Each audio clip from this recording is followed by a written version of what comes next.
I am back and I'm going to be around for a little bit. I have a wonderful lineup tonight of a lot of cuteness galore, as you can see. We definitely have on our schedule tonight, we're going to have the Last Guardian Snuggle Percent with Sable Dragon Rook. And then we're going to have Eco, the Saber Melon Percent. And that's going to be with Sancho Panda. We are actually ready to go. I would love to have everyone say hi. I will start with Sable, and then we'll go with Sancho. Beautiful. Hi, everybody. I'm Sable Dragon Rook. You can call me Sable. I'm the one doing this speed run of Snuggle Percent. And with me, I have, of course, the wonderful and highly esteemed Sancho Panda. Yay! Sable, Sable, Sable. I don't know what to say. Anyways, I've evolved into my true form, Pollo Trico, and I am here to help provide commentary. Thank you for that. I appreciate that. Well, So I am excited, and let us know whenever you're ready, and we'll start the countdown from whenever you want to start the countdown. Okay, so this is a little bit different. Normally we would play Last Guardian straight from the beginning, but this time we're going to pick up at a very specific spot. So the timing is actually going to start when I hit continue here. So we're going to start the timer in 3, 2, 1, go. Unlike most other runs, we get to see cute little Trico here for a second, but we also hopefully get to see some kind of cursed little animals. Maybe. We'll see. Oh no, we just got Trico and that's it. You've been blessed. I like the bat with the outie belly button. There are some choices in there. Wonderful, wonderful animals. So, brief overview, right? This is The Last Guardian, made by the Shadow of the Colossus people, you know. And in Snuggle Percent, which is a very unique category, we're starting off with just this little boy. We're by ourselves. And for this next little while, we're going to be kind of getting to know our gigantic feathery friend and taking him to a place where we can have some good snuggles. And that's the whole thing. The goal is snuggle. That's all that matters. The goal is snuggle. It's the good ending. Yeah, the snuggle ending.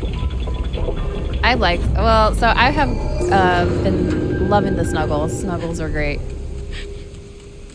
And at least where I am, it's cold outside. It's like perfect snuggle weather. Ooh, definitely. Where boy is, it's fall to your death outside. Yeah. We're in kind of a yikes place already. Oh.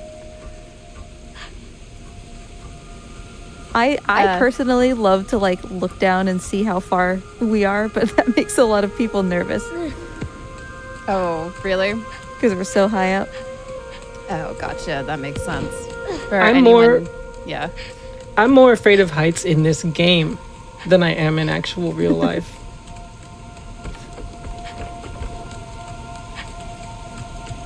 So how y'all been today? Hanging in there? Yep, really good. Just enjoying the snuggling weather with the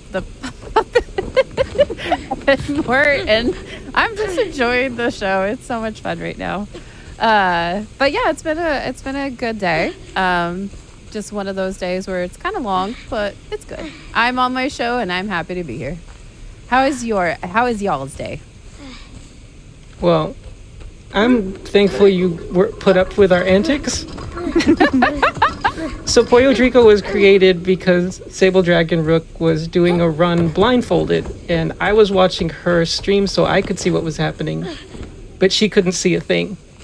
And so we thought, hey, why not have a puppet chicken wearing a Christmas hat, cosplaying as Trico to guide you, because that makes perfect sense. It makes perfect sense. I don't know how you could come to any other conclusion. And as we were planning Treakmas, which is...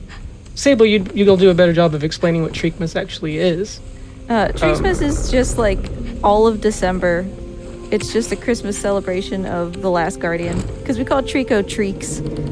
And so anything that we could do with him, you know, it could be meme runs, challenge runs, speed runs, whatever. Just as long as we play this game. Yes, and sadly, the schedule didn't allow for us to continue our blind percent run because you're definitely not finished with it. No. But, ouch. ouch. Oh. Got obliterated for a second. That didn't look like it hurt. So thanks for letting us still have Pollo Trico be a part of Treekmas this year. Yay! Cutie Roo, you are our Christmas miracle. Yay! I think it's a great tradition to have. I love it. And of course, Mort is here too. Mort is a lizard. He's hanging out in his little log right now. So It looks like... it's Go probably ahead. a little confusing here, right? But we're just like smack dab in the middle of the game. It's not that you've missed anything. If you're wondering why this giant creature is suddenly attacking us, we're by ourselves as this little boy, and we're looking for our feathery friend Trico. And we're like, oh yeah, there's like feathers and all sorts of stuff. We must be about to find him, and we've been heckin' bamboozled. And this is a big mean one. This isn't our friend. This is Susan. This is Susan, yes. And Susan's kind of angry, but well, we'll make her feel better later. She gets to participate in the Snuggles, kind of, in a roundabout way. Let's just say she has a pivotal role to play. Mm-hmm. Yeah. But the scene we missed right before we started was boy drowning as Trico swam off. Yeah, he kind of abandoned us. It was very much, where are you, Trico, while I was drowning? Aww. Why did you swim away? Aww. I love it. I don't do a very good Faith Hill impression. My apologies. I'm not sure what you're talking about. I'm pretty sure the GDQ channel is about to get a DMCA strike. Yeah, I was just playing a recording of it, actually. That wasn't me.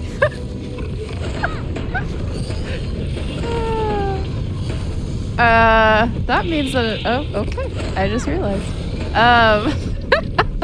It was a great song, though. I think the Supreme Court would rule it as a parody.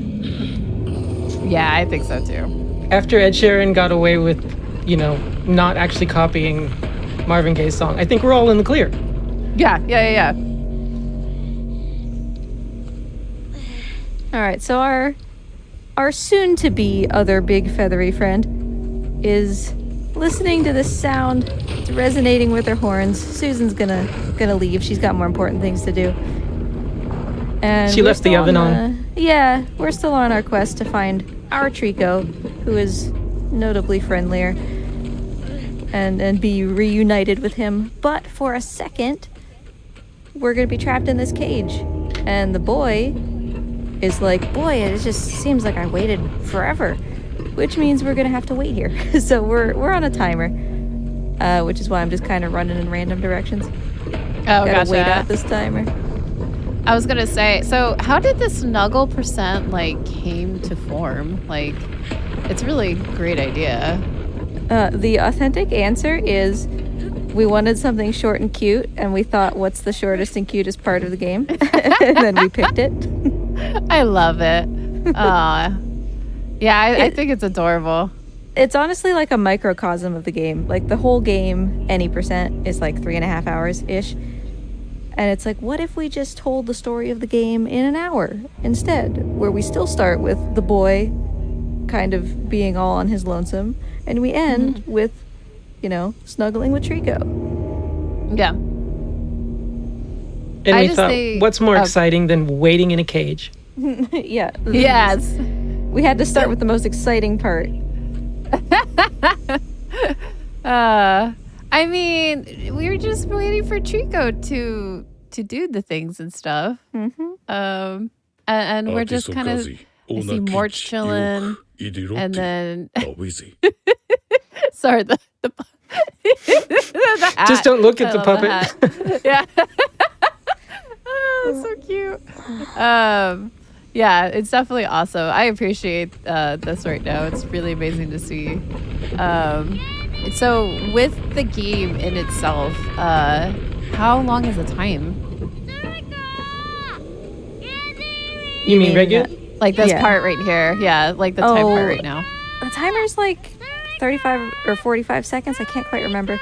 But we're off the Gotcha. timer now, thankfully. And we're waiting for a certain somebody to realize that maybe he left his best friend behind to drown in a hole somewhere. And maybe he should come and say sorry. Oh, but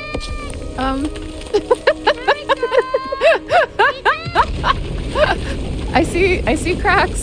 There I he see is. them breaking. There he is. Who's a good boy? That took a minute, Trinko. Trico's like Gandalf. He arrives precisely when he means to and not a moment before. Oh, that was really good. Okay, he's very adorable. I'm gonna reset this checkpoint because he gets very distracted. You know, he's just a cat in a giant chicken body. So, excuse me, kind friend, can you move? Hey, there's nothing wrong with a chicken body. So now we've been reunited with our lovely Trico, and the rest of the run could be exponentially cuter. Yay! Woohoo. Cuteness galore. I love it. And you cut out some like scripted stuff by doing the reset, correct? Yes, I did. Trico was supposed to come down here, and obviously there was this other Trico that was just hanging around. And so, as animals do, he was going to walk around and sniff and be all excited. But this is still a speed run, as cute as that is. So, we're going to stop him from doing that by doing that reset. Hey, buddy, I need your help. Can you help me? Trico. He'll get to it Any when he day gets to it. now. Trico. I had this math teacher who'd ask us questions, and when like no one would say anything, he'd just start singing "Any day now." Oh, what? Oh. That's how I feel right now with Trico. Trico, that was potentially the worst I've ever seen you do. You know, way to just balance out the curve, buddy. It took, yeah, just a little nuzzle. We're just getting the little nuzzles right now. Oh, There it is. Yay! Yay. Not the worst. Yeah, you know, he was like, I'm going to make this hard for you. I'm going to put you in a corner just so you can demonstrate how awesome this puzzle is. I do like the physics of the cage itself, though. You should clear the corner. Yeah, no, it should be. Yay! He Oh, just well wanted done. to add a little bit of extra spice. Aw. And we survived this somehow. Yeah, well, I still don't know how a limb doesn't go through and just get snapped off. it's the magic of Trico. He's protecting us. Or That must be something. it. Yeah.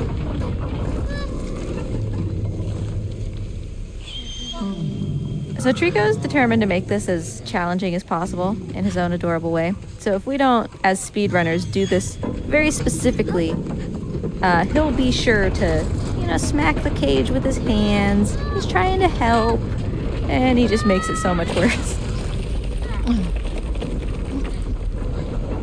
Trico. But This he is does such it a with great love. moment. Yeah, Yes. yeah. It's love at the end of the day. Love is what keeps us together.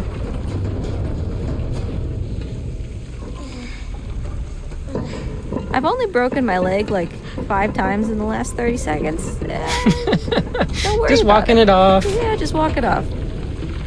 As you do. You've got the tattoos of power. Yeah, do they heal? No, I'm just kidding. Oh, that's not It's the not best. good, is it? Let's I'm hope you don't trying have to so reset hard. here. There we go. I was trying so hard Oh. to keep it up on that little ledge. Right.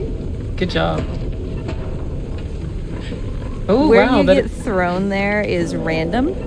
And I got thrown to the worst position. But we made it work. As John Ralphio says on Parks and Rec, the worst. Can I have this helmet? I've tried to grab it like so many times. Yeah, here's a good place to just talk about what it's like controlling the boy. You say control like that's my choice. So with Eco, it's like trying to roll around a sack of potatoes. With this boy, picture yourself like trying to run while making sharp turns, but you're holding a giant bowl of water and you can't spill any of it. That's about right, you know? Just run around if you were like a Jello person. Yes. And that's what it's like. It makes for some very realistic animations. It also makes for some really wibbly-wobbly speedrunning. Yeah, like there can be a lever right next to you, but if you don't loop around to it, Yeah. you'll never get it. You just run right past it and the boy will keep running into the wall like, why am I not doing anything? Exactly. Jello boy. So we're getting this barrel, by the way, because our friend Trico up here, he's had a rough day of vaguely assisting us in the direction of puzzles. And he's like, I'm not gonna move until you give me like a snack, because I think I've earned it. And you know, he's a good boy. So we came down here to get this barrel, which is his favorite snack. And we're gonna give that to him before he will proceed. It's full of Baja Blast, huh, buddy? Mountain Berry Boy Blast. And his eyes light up real big. He's like, ooh, every time he eats one. What snack makes your eyes light up real big, Cutie Roo? Mine? Oh, my taste buds have been off lately for certain reasons. So I'm gonna say goldfishes with Tabasco sauce. Now that's something I've never heard before. Yeah, but it's a new thing, for certain reasons. But yes, it's Are you saying you're getting odd cravings? Yes, I am. Very odd cravings. I'll leave it at that. That is definitely one of them. Anything with Tabasco sauce has been working lately, but goldfishes for sure. Oh, and not just any goldfishes, not like the original. It has to be the extra cheddar one. I was just going to ask if it was the extra cheddar ones. I was getting the vibe that it was the extra cheddar one. Yeah. Yeah. Do you consider the pretzel goldfish to even be goldfish?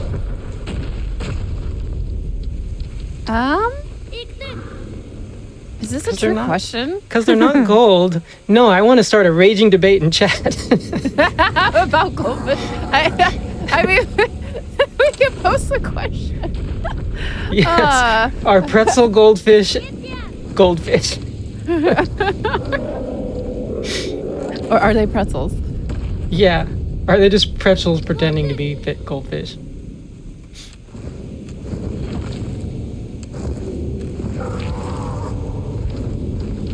Sable, someone just put in chat, is Sable a man or a woman? And you know what that made me want to do? Am I a man or am I a Muppet? If I'm a man Muppet, then I'm a very manly Muppet.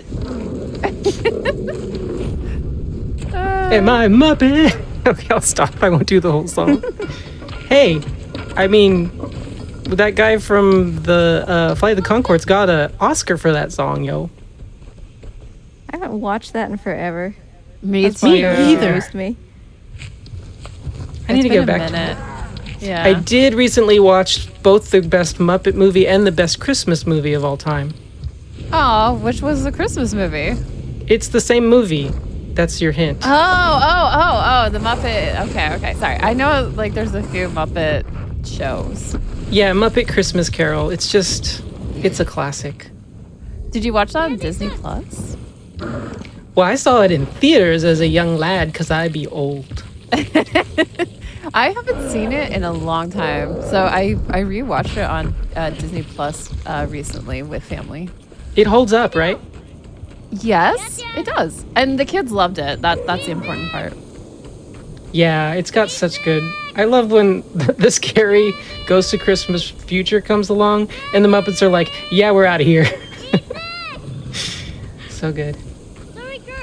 So, tell us about the run, Sable. About the run, Trico do be strolling. That's what we're doing. We're actually heading toward a cage that he's gonna disagree with. We really are catching the best dramatic moments in the game with this. We're chilling with Trico. That jump you did made me nervous. Was it like kind of a finicky one? I thought he was going to kick you off the ledge. It's funny because when I played Eco for the first time, that was the impression that you had, right? Like I was making jumps that you were just like, oh no, you know, and I didn't think anything of it. And I'm sure it's the opposite too. If I watch you play Last Guardian, I'm sure you'll be making jumps all over the place. But I'm like, oh, why would you do that? And you're just like, yeah, whatever. Yeah, this game. Jello boy. There. Yeah. I love Trico though. Trico is just so, I don't know. I can't get over it. No matter how many times I've seen this game, I can't get over the fact of how, like, even though it just seems really realistic in like the movement and everything like that. I would imagine that would be hard to code. Yeah, Just I the wind am alone. a huge fan of how much effort they put into. For all the realism, yeah, it makes it a little bit harder to speedrun, but it's so fulfilling. Yes. Hi, buddy. You stuckies. I still think it couldn't hurt to have a new game plus where second player controls Trico. I think that would be fun. I could see slight issues with jumping, but I think that would be a ton of fun. Like, I think if like you could climb on Trico, but the way that Trico jumps, I'm wondering like how that would work. Yeah, it's so specific.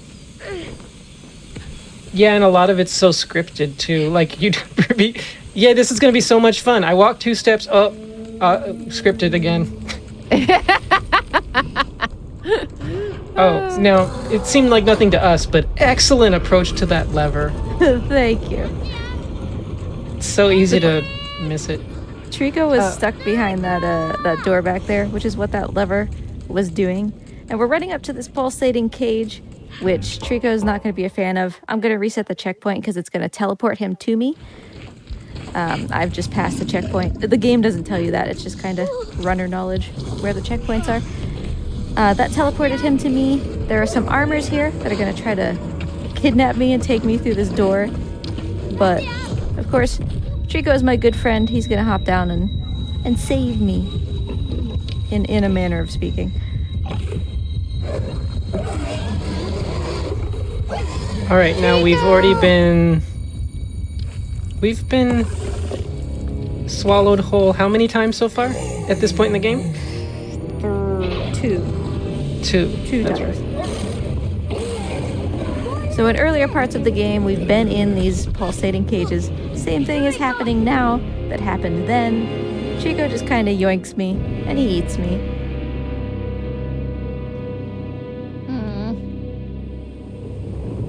Okay, no cutscene. Sorry. Wonderful cutscene. Very long.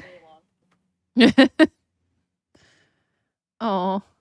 But we can't skip the other part though. No. Yeah. No. I request we must watch. We can't. Yeah, we can't skip it on principle, even if we could skip it. Yeah. You know, Principle. watching Trico eat that, and speaking of cravings, it made me hungry too. I'm gonna got these 3 wise men here. I'm just gonna eat, if that's okay with y'all. Right, you're gonna eat some 3 wise men? Oh, okay. Are they nice and? Yep. Wow, I'm ready for the rest of this run. So Trico, I love him. He ate me, and he kind of barfed me back out. And now he's realized, like, oopsie, maybe friends don't eat friends. And so now he's gonna try to figure out how to undo his mistake, because I'm not looking so good. He's gonna try to help me.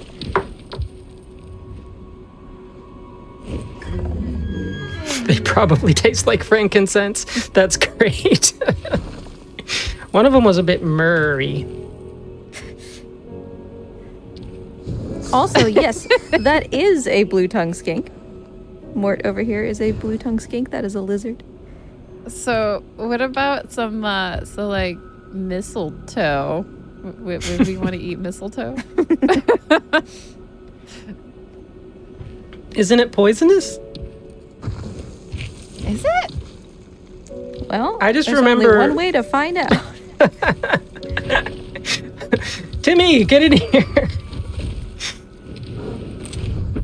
Yep. I don't know if we want to eat this because, yep. Yes. We can't. I remember because of Batman Returns when Michelle Pfeiffer and Michael Keaton are dancing and they say, mistletoe is deadly if you eat it. A kiss can be deadlier if you mean it. Classic. Aww. Speaking of deadlier, how's boy doing? Oh boy, you know, he is perhaps the most flexible human that has ever humaned. Human?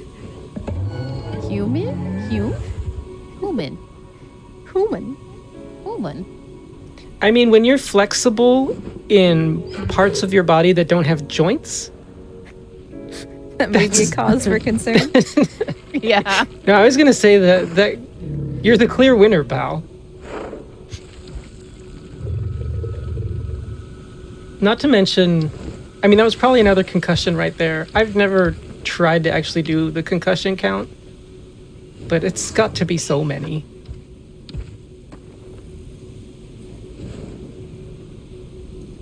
If you really just focus on the boy, it's very entertaining.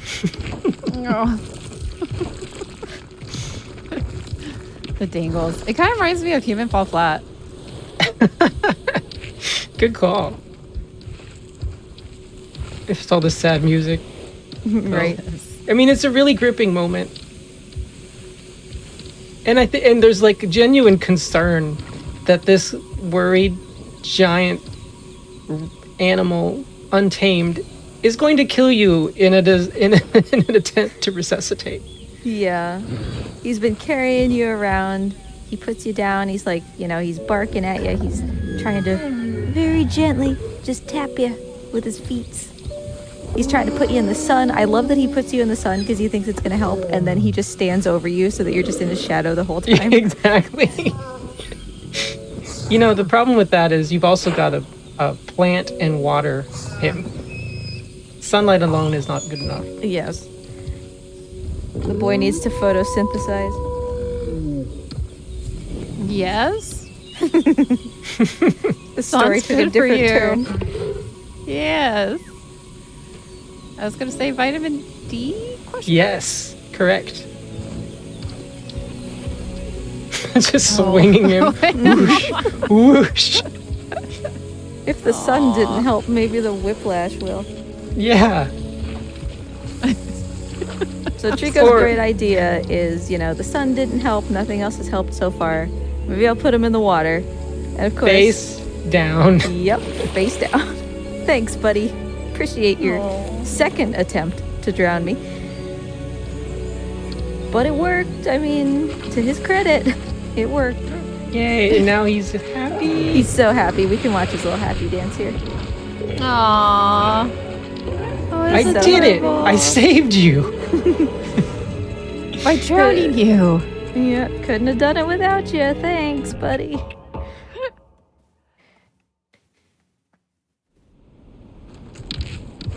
Okay, I'm gonna, that's horrible. Sorry. Trico just, I don't know what it is about just Trico. It's like you fall in love with Trico. It's the eyes, you know? He just has these deep, soulful eyes. Well, there's so much too. Like, you could have had a pet hamster, a pet cat, a pet dog, a pet parakeet, and something in the mannerisms are going to be nostalgic and sentimental. Hey, buddy, come with me. Pull the lever, Kronk. Come with me. Also, he has this little necklace, this little badge on his chest. I could take that off, but I'm going to keep it on because he's a good boy. And I think it makes him look cute. chat's asking, what is Trico? A chicken cat? The answer to what is Trico is yes. Trico simply is many things. I call him a chicken dog. That makes some people angry because he's cat-like.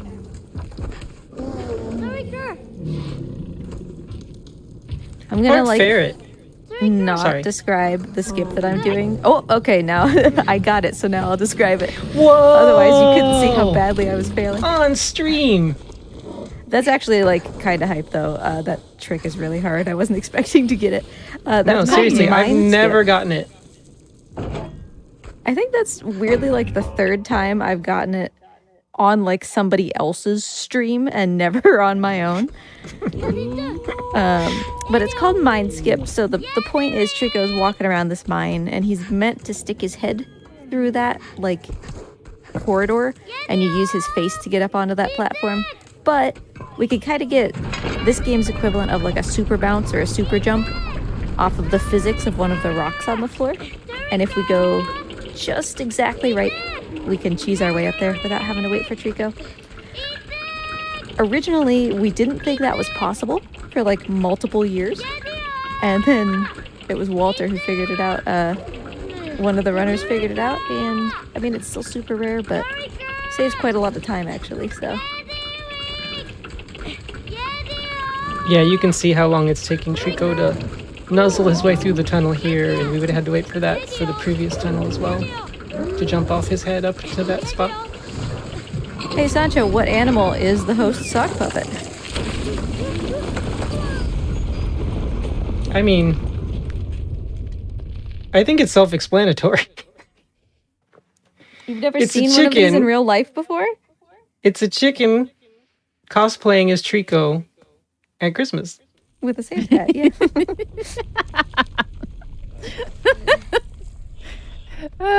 So then, are we going back to the chicken cat or the chicken dog?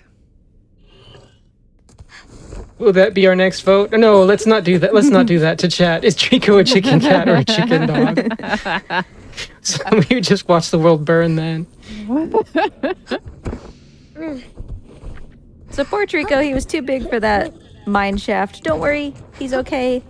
If I would slow down for a second, which I'm not going to do because this is a speed run, we would see that he's still breathing, all these rocks are moving. He just got a little sleepy real quick. Yeah, I like that Trico gets fatigued at different points in this. It's really cool. That's just such a neat mechanic. So many times you have an NPC that doesn't feel the effects of all the trauma done to them. Yeah, he regularly stops and demands that you give him snacks. And he's like, no, I am not moving, in fact. I want my Mountain Dew. Hey, buddy. So the boy, that's me, has no way of dealing with these armors by himself, which means that in order for me to be safe here, I really needed Trico's help. Yo, that guy actually fell. Whoa! I literally just said the boy had no way to do this himself. That does not typically happen. So we need Trico's help to knock all these armors over. So of course he came to my rescue because he loves me. Naturally.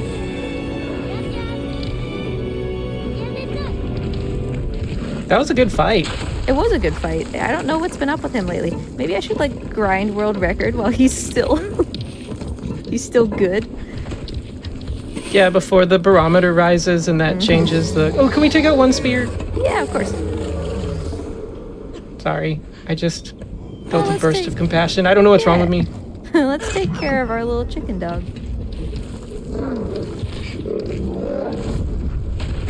So we're heading to White Tower over here. This is one of the hardest skips in the game. You can see there's two kind of eyeball-looking glass panels over there.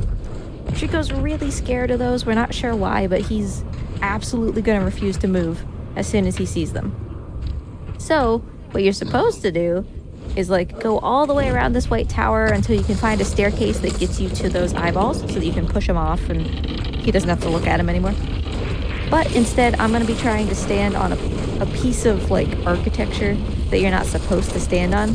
So it might take me a couple tries, but that's fine. It's still much faster than going around the tower. And we're gonna exploit our way up to the top. Excuse me, Trico. Trico, excuse me. Excuse me, thank you. Trico, don't step on me. Oh my goodness. It's almost like Trico doesn't realize it's a speed run. That couldn't possibly be the case. He's always just so fast. So yeah, he really dislikes these, and we need to get rid of them in some way. But we're not going to be going around this big white tower. Hopefully, after a couple tries, we will be wedging ourselves into the V in these beams, which you're not supposed to be able to do. I don't think Well, between... you didn't see that. Very good job. I don't think between all of the runners that a single one of us has like the same setup as another. No, I don't think so. This I think game is like every single wild person over. like has different visual cues, and oh, that was great. Yeah, well, let's not count our chicken dogs before they hatch, huh? Oh no! It's a two-part skip, of course, because those are the best kind, right? Oh, 2 in a row. Good job. I believe. That one felt good. Yeah.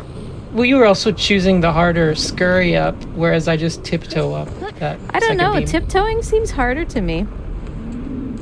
If you do the little run, you just get it over with faster.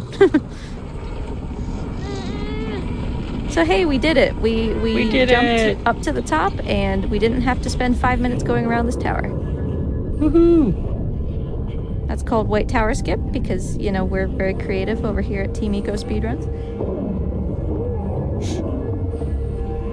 And with every passing hour, I'm so glad I skipped White Tower. Because way down deep inside, I have a dream.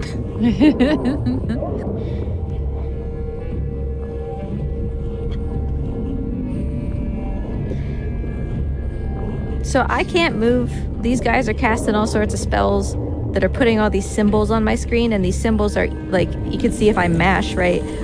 They're eating my inputs, so I can't move the boy. He's trapped here, and they're gonna try to abduct me and take me back to the store because that's the purpose of the armors in this game. There are enemies. So Trico's either gotta let me go or he's gotta get over his fear. Yay! I like that we see the bond slowly helping him overcome his, like, brainwashed, really, right? It's like the brainwashed fear of the eyes, the brainwashed ability of the Womb Womb Towers.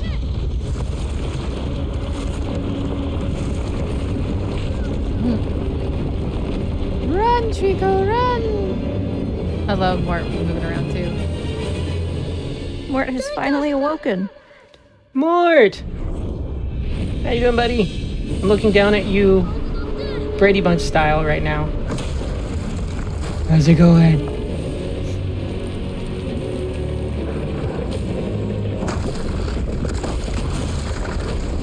If there's one thing Trico's great at, it's breaking everything he touches. I was just about to ask, how many tons of wreckage do you think Trico costs over the course of this game? I mean, he's doing his best. He's just a very heavy boy. We love him. We do. Architects hate this one chicken dog.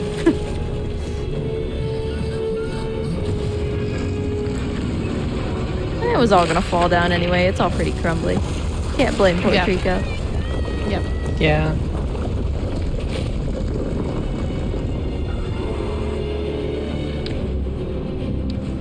So we're supposed to jump across these gargoyles, and the second one would crumble and take me down like to Trico's back. Instead, hopefully, if I'm a good speedrunner, we could just land right on his head. Oh, that was perfect. Good job. And then, of course, you know, he knocked me off to the side, but that's just Trico being Trico. Excuse me, buddy. I would like off this crazy ride. Let's try this one.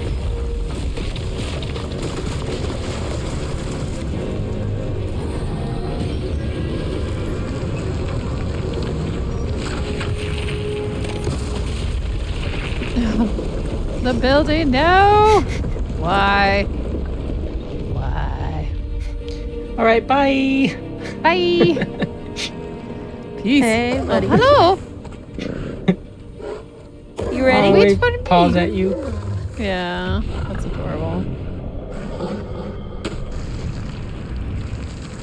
See, we're the best of friends. Ooh, That little fake out is so good. I mean, and not decapitating you either time. Helicopter. Wow, I'm really doing donuts in the air. That was great.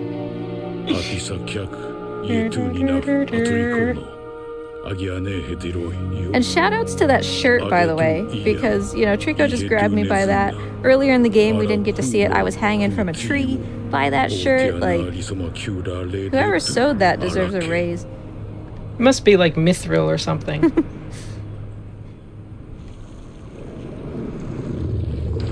Hi, buddy. We can pet you. We can pet you, even though you might push me out the window to my doom.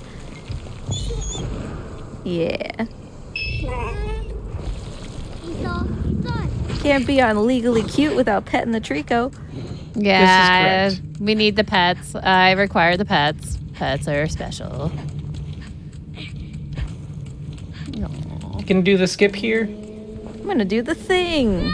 Whee! I missed it. Oh, We are trying to do the thing. Yeah. no So- regrets. The thing. I didn't even mean to do that. The thing with this game, nailed it, is that there is no grab button, unlike Shadow of the Colossus, unlike Eco. So the fact that that didn't work literally just came down to the boy decided that he wasn't going to grab. And like that time he grabbed it, it was fine. Sometimes it happens. Sometimes it doesn't. I don't really have control over it. Sable, But that's okay. this past week I played The Last Guardian for the first time in I think 2 years. Forgive me Really? for that, first of all. I spent about 10 minutes trying to remember which button was the grab button. There isn't one. Surprise. There isn't one. I, And it what's was even like- funnier is that there's like so many buttons that aren't even used. But they just are like, yeah, sure, we don't need that. Who needs that when you're spending your entire game holding on to things? oh, right. And then the same button to shine the mirror is the button to pick up those helmets. That Yeah. could have been 2 separate buttons. We've talked about this many times. Hey, Treeks, I need you to not get angry, okay? You're gonna step on a little scripted trigger, and I need you to not, alright? Hi. How's it going? What you looking at? There you go. You got this. Now we're about to go on an adventure with Trico here. Ooh. You know, since you're... Go ahead. I was just gonna say we're gonna strengthen our bond in some ways. And we're also gonna be in desperate need of some Snuggles, which is the entire point of this run. So if you're here for the Snuggles with Trico, we're almost there. So excited. We're going to get to see our future girlfriend again, Oh yes. Yay. Susan. Oh, You know, Susan. since you're going to get to see your future girlfriend, I also brought my girlfriend here. Just for a little bit. She was one of the actresses in Chicken Run. Hi, dear. All right, she has to go get the kid ready for bed. But thanks for showing up just for a little bit. Aw, that's so sweet. She was one of the actresses in Chicken Run. I even remember her part. Bunty.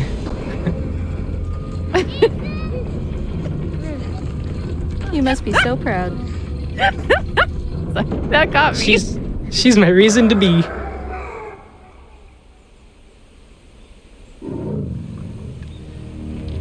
All right, here we go. Here's our beloved girlfriend, Susan.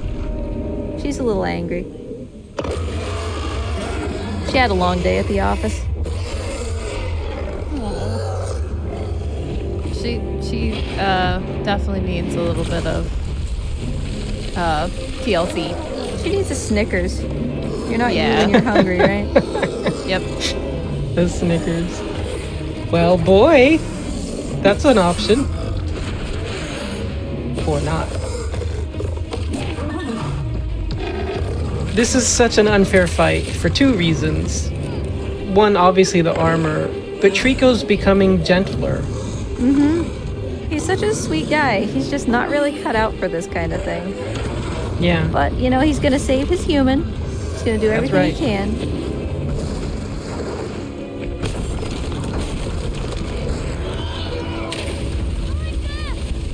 So she dragged him down below. He's gonna keep fighting for us, but we're gonna fight for our Trico too, of course. We're not gonna let him go through this alone.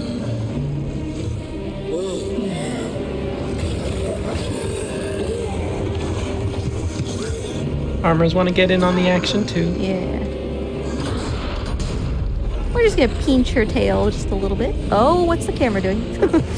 Oh gosh. Just gave her tail a little Oh, squeeze, that was don't great. worry. Good run. Thank you. I was a little concerned after the camera made me lose like that Yeah, one of important 2 seconds at the beginning. One of the paws seemed a little out of place to me. Trico's front paw. Yeah. Hello? What's happening? Okay. What was that? The next like event trigger didn't trigger properly. Is what happened. It's fine. Because you did the skip so well? Quite honestly, yes. That's exactly why. We're too good at the game, ladies and gentlemen. We went too fast by like a fraction of a second, which is fine. We're just down here, and now we're, you know, giving it just a second for it to proceed. And there we go. Yay!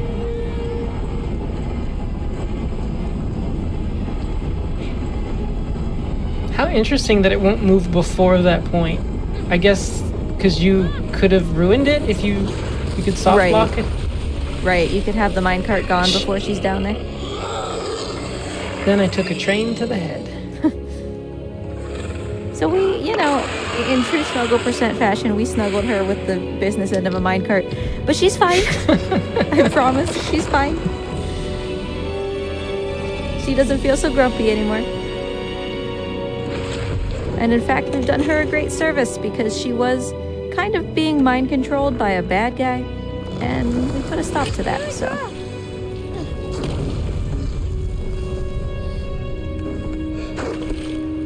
Now let's take care of our Trico a little bit. He's had a rough time here. Poor Treacle. Now there's a way to do this where it's nighttime or daytime, right? I Yes. don't remember what's the difference. I would be happy to do it as nighttime if you would like. Yes, please.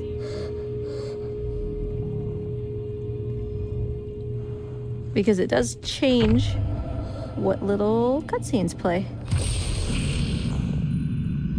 Oh, remember the mirror? Remember what you do with the mirror? Sable, do you remember? You know, I don't remember ever having this tool that was a cornerstone of the run. Wow, then that was a very useful flashback.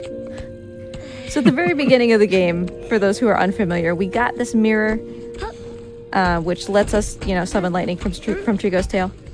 And we haven't seen it for the vast majority of the game, because when Trico ate us for the first time, it came off of our arm, and he kept it in his stomach, and so we were like, well, okay, guess it's gone. And now it's back. So we get to actually use it for a little bit. Nighttime.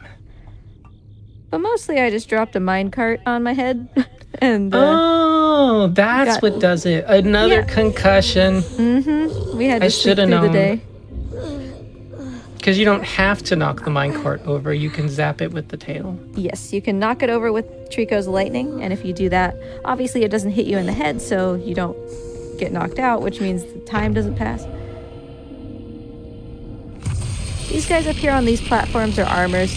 They're basically enemies, and I'm gonna take them out now instead of later, because if I do it now, Trico won't even know that anything was amiss, and he won't get angry, as opposed to if we do it later, when he notices them and then he gets like really upset. We don't want that for our boy. Even though technically in Snuggle percent we're not even going that way. I mean, we are, but Kinda.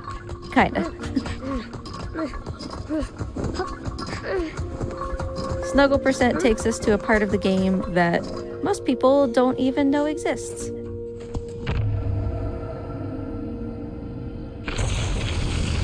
Yeah, I'm looking forward to it. For now, though, our main focus is we got to give Trico all of the treats because he's been such a good boy.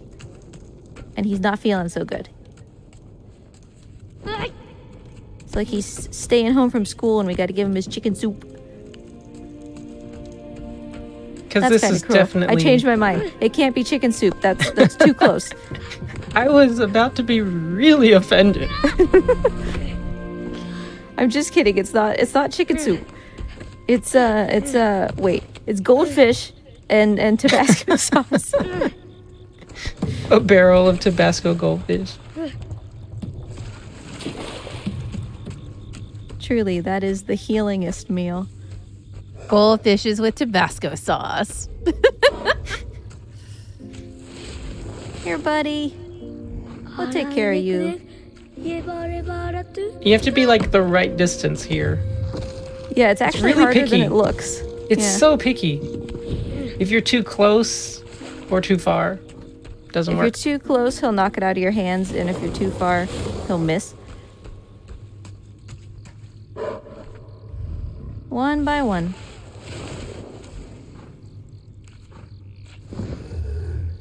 You got this. There we go. Yay. I mean, it does give real, Mom, I'm feeling bad. Come feed me while I don't, like, raise my head at all. This entire run is just about, like, taking care of Trico and, you know, just two buddies on an adventure.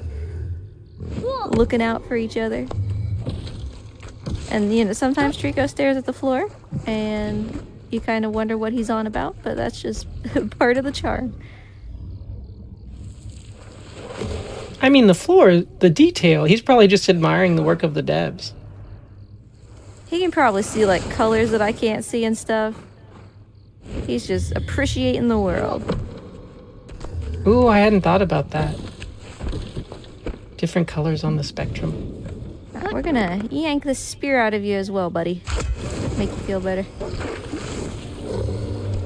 Is there another spear? There is another spear. Well, we can't have that. Nope. There we go.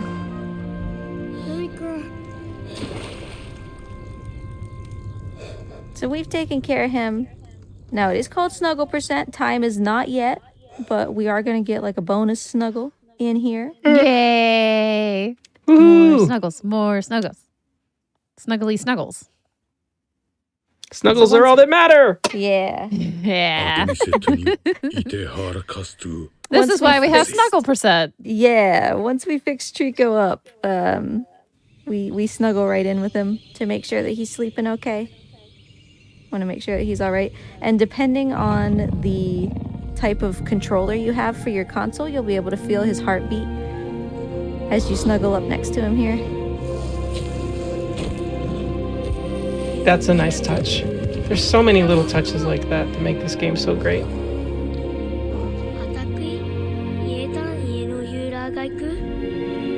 Okay, buddy, you ready?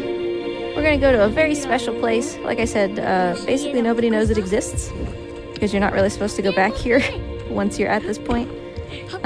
We call it the Firefly Garden, and we're gonna take Trico there, and we're gonna go sleep. Get some good sleepies after this challenging day.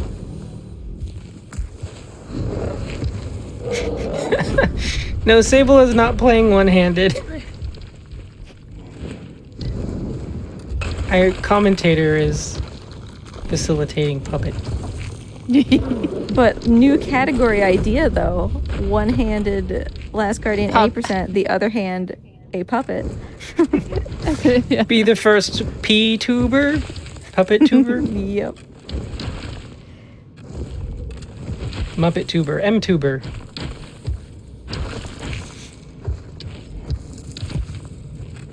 I get it, Trico. You gotta do your little twirly whirls before you can jump up here. Gotta look all pretty. Do some spins. All right, here's a fun question again for you, Cutie Roo. Yes. Let's say that this game was also on PC so that you could mod Trico to look like other creatures. What else would you like to have as a giant animal to go through this entire ordeal with? Oh, what I see as the chicken that looks like Trico with a Christmas hat. Oh, it's an actual chicken puppet? Just a chicken going brr, brr, wandering around. Yeah, I would. I was not expecting that as an answer. I always think of Toothless from How to Train Your Dragon. Would be a fun option. Is a good one. Or Swapping Boy and Trico. So Trico's this tiny creature and Boy is this huge giant in a Trico I want land. that so desperately. I want like a T-posing Trico standing on top of a gigantic distorted boy. This would make me so happy. Hamtaro would be another great one. Clifford the Big Red Dog. These are good.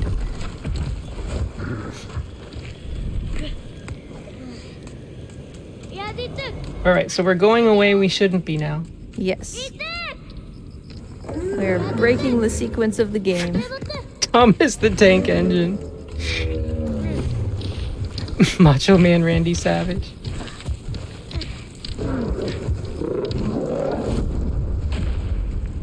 Whoa, look at that No! load.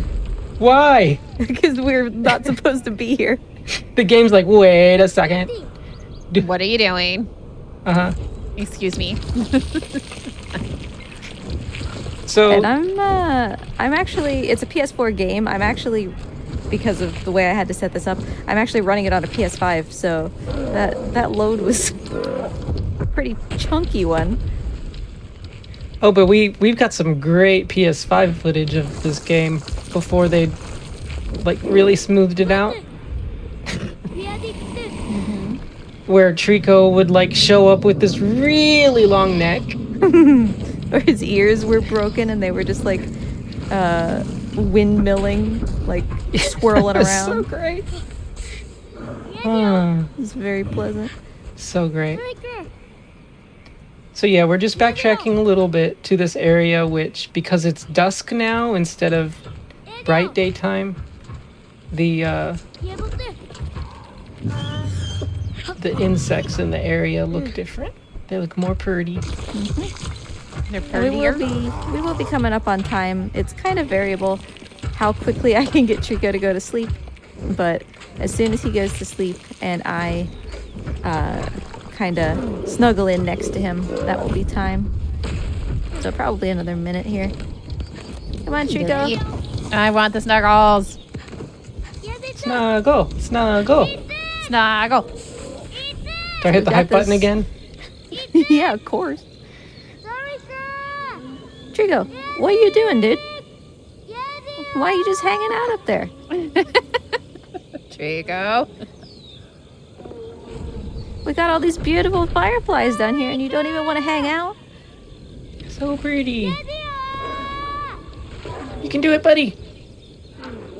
Alright, here he comes. Yay. Hi, buddy.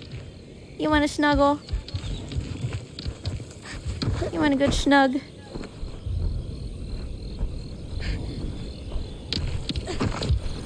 We'll go sleeping with the fireflies. Yay! Snuggle. Snuggles. Sorry. I love that. I love the snuggles. It's the petting to do it. Yay. And I'll be saying "and" for a long time. Yeah, anytime here, Trico. And Sit thyself down. There we go. Okay, sit number one. no. Mister. Don't want to go down for nap time. Is that the case? All right. And We get a big yawn from Mr. Trico. go to sleep. Mr. Treacle. Alright, Mr. Trico has gone to sleep. Yay. And now time is going to be as soon as I kneel down in front of him to snuggle with him here. And that's time. Woo! Of course I can also... That is so good. There we go. We can just pet him a little bit too. Yeah, get my pets and the Snuggles. I want to call this the pets and Snuggles. And you just saw I the world love it. record because, yes, we did just come up with this category for this event. A world record. Woo! These are the fastest Snuggles in the West. Because everyone loves a that's fast awesome. snuggle, you know?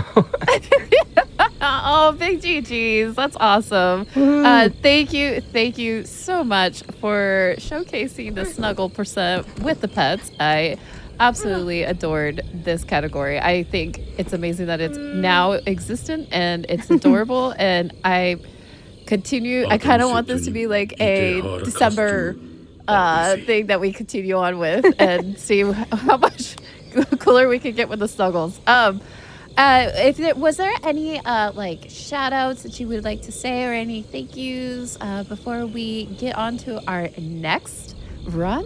Well, I will start with Sable. Yeah, thank you. Shout out obviously to Sancho. Pollo Trico for Pollo Trico. commentating alongside me, helping to keep me awake at this late hour. And thanks to everybody hanging out. Rue, thank you for having me, and obviously all the tech people behind the scenes who make this work. You're all wonderful. Yep, they're amazing. And we can save my shout outs for next run. Okay. Alrighty, Sancho. Well, I think you are an amazing friend for doing this with us and showing us the Snuggle percent and coming up with Sable, this beautiful category for the show. So I do appreciate you two doing that a lot. And I will say we're gonna take a little bit of a break, but before we go, I just kind of wanted to make a really quick announcement, just reminding everybody that the prize submissions are live for Awesome Games Done Quick 2024. If you have or crafty or have a unique gaming prize that you would like to submit, go to gamesdonequick.com for more info. Alrighty, we will be back with our next run. It's going to be Eco, and we're going to have it with Sancho Panda, and we're going to take our nice little break. We'll see you soon. Hello, everybody. I am back with Legally Cute. We just had a nice little break, and we had a wonderful time watching The Last Guardian, the Snuggle percent with Sable, Dragon, Rook, and now we are going to be going on to our next game, Eco, and we're going to be doing the Saber percent, and we're going to be having fun with our commentary from the last run, Sancho Panda. Whenever you're ready, Sancho Panda, take it away. All right. First, I just want to apologize that I'm not actually a chicken. I know some people are now really disappointed and disillusioned with life as a whole. So I apologize for that. All right. In order to do Saber Melon, we're going to need to start with New Game Plus game where we ran through the game once. You can only get the melon at the end of the game on the second playthrough. And to get the Saber, we'll have to already have gotten a mace in the previous run in a secret room, and we'll go back to that secret room and we'll get a little bit more powerful of a weapon, we should say. Awesome. So I'm excited about that. Me too. All right. So, I didn't start. I'm sorry. Time should start 10 seconds ago. My apologies. I'm rusty at this. That's okay. You're all good. It's all good. I'll let the cutscene run for 10 seconds to compensate. Yeah. That works. 4, 5. So this is the boy Eco being taken to this castle because he was born with horns, and that means he's cursed. And so they're taking him to be sacrificed to the sorceress queen who resides there. He's put inside this sort of sarcophagus thing, and then as they're leaving, the ground shakes. The sarcophagus pops him out, and now we're free to move about the castle. I love the hat, by the way. Oh, thank you. The It's spirit, the horns yeah. are like a separate thing that I make for people, and yeah. I'm glad you love it because my head is already getting really hot. I was wondering. So it's worth it. It's a great Christmas hat, but it is very Yes. fluffy. Yeah. So we are this is sort of a tutorial phase. You'll notice with this game, there's no HUD. So you just kind of have to run around and figure out what the buttons do, which is really cool and immersive. No health bar, nothing, no hints or anything like that. And these first few things we do are just a way to teach us how to jump, how to climb things, how to jump off of things. And of course, now we've got to yell because it helps us to run just a little bit faster.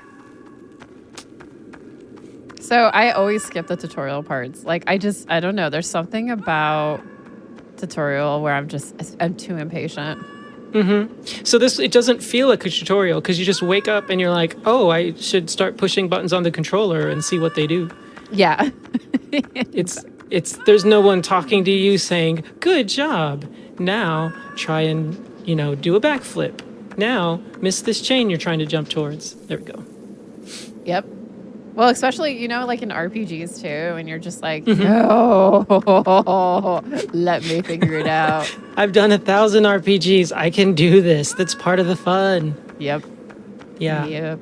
So this game doesn't feel like that. It's more just like, wow. Like literally you could spend 10 minutes exploring that first room, not knowing what you're supposed to do. Mm-hmm. All right. And now we've come across the magical princess in this castle, Miss Yorda.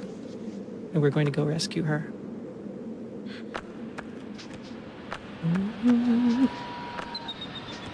Just a little bit of platforming there. It tries to make you fall on the ground, but we didn't because we're awesome. So I always like to ask this question. Sure. What got you into this, like the speedrunning scene, the game in particular, all of the above? So this is my favorite game of all time. I played this game on the ugly cover PS2 US version when it came out back in 2001. Me and my roommate, he had a PS2 at the time. I was poor and didn't have any consoles, but I would play with him. He bought this game home. It's a miracle we even got it because of how that cover looks. I mean, really. You know what? I can just stop yelling for a second and just show y'all. Here's the lovely cover for Eco in the PS2 version. That is a very lovely, ugly cover. And somehow we picked it up anyways, and we just kind of started figuring it out together, and without any way to like look online, and see hints and stuff. Way back when, there was no, we didn't know to do that. Maybe there was something already, but we didn't know to do it. Let me just make sure I do this jump correctly. All right, good. Then I want to say like what's going to take us about 10 minutes took us our first day. And there was one point where we hit a puzzle. Oh yeah, I have to hit them 2 more times because their HP is a little bit stronger in New Game Plus. Do the uppercut to get them. Okay, there we go. But yeah, so I just love games that have puzzles in them. And with these, the puzzles aren't super obvious. And I just, it's kind of like any other game I play. I want to chase that feeling, which was part of why we were talking before stream, about my love for, which Zelda was I saying? Twilight Princess, because I felt like the castles in that felt a lot like the castle in Eco. Yeah, Twilight Princess. It's one of I've mentioned this. I think I've mentioned this before, but somewhere in the far, far galaxy. Basically, for me, I really love Twilight Princess. I would have to say it's like in the top of the Zeldas for me, on top of like A Link's Awakening, and there's a few others, but yeah. Yeah, it's its own thing. Now I'm just gonna do something because this is legally cute. I'm gonna let go for a second and watch. She's gonna turn around and start running backwards because she wants us to learn. Oh, what did I do with the camera? She wants us to learn how to save. And there was I can't even see it. There's a bench over there that if we'd sat down on it, it would have saved us our progress. And so she's like, we still need to do that. And in her programming, even when we go up above right there later, she's going to be pointing from up there and be like, save? Should we save now? Can we go back and save? It's super cute.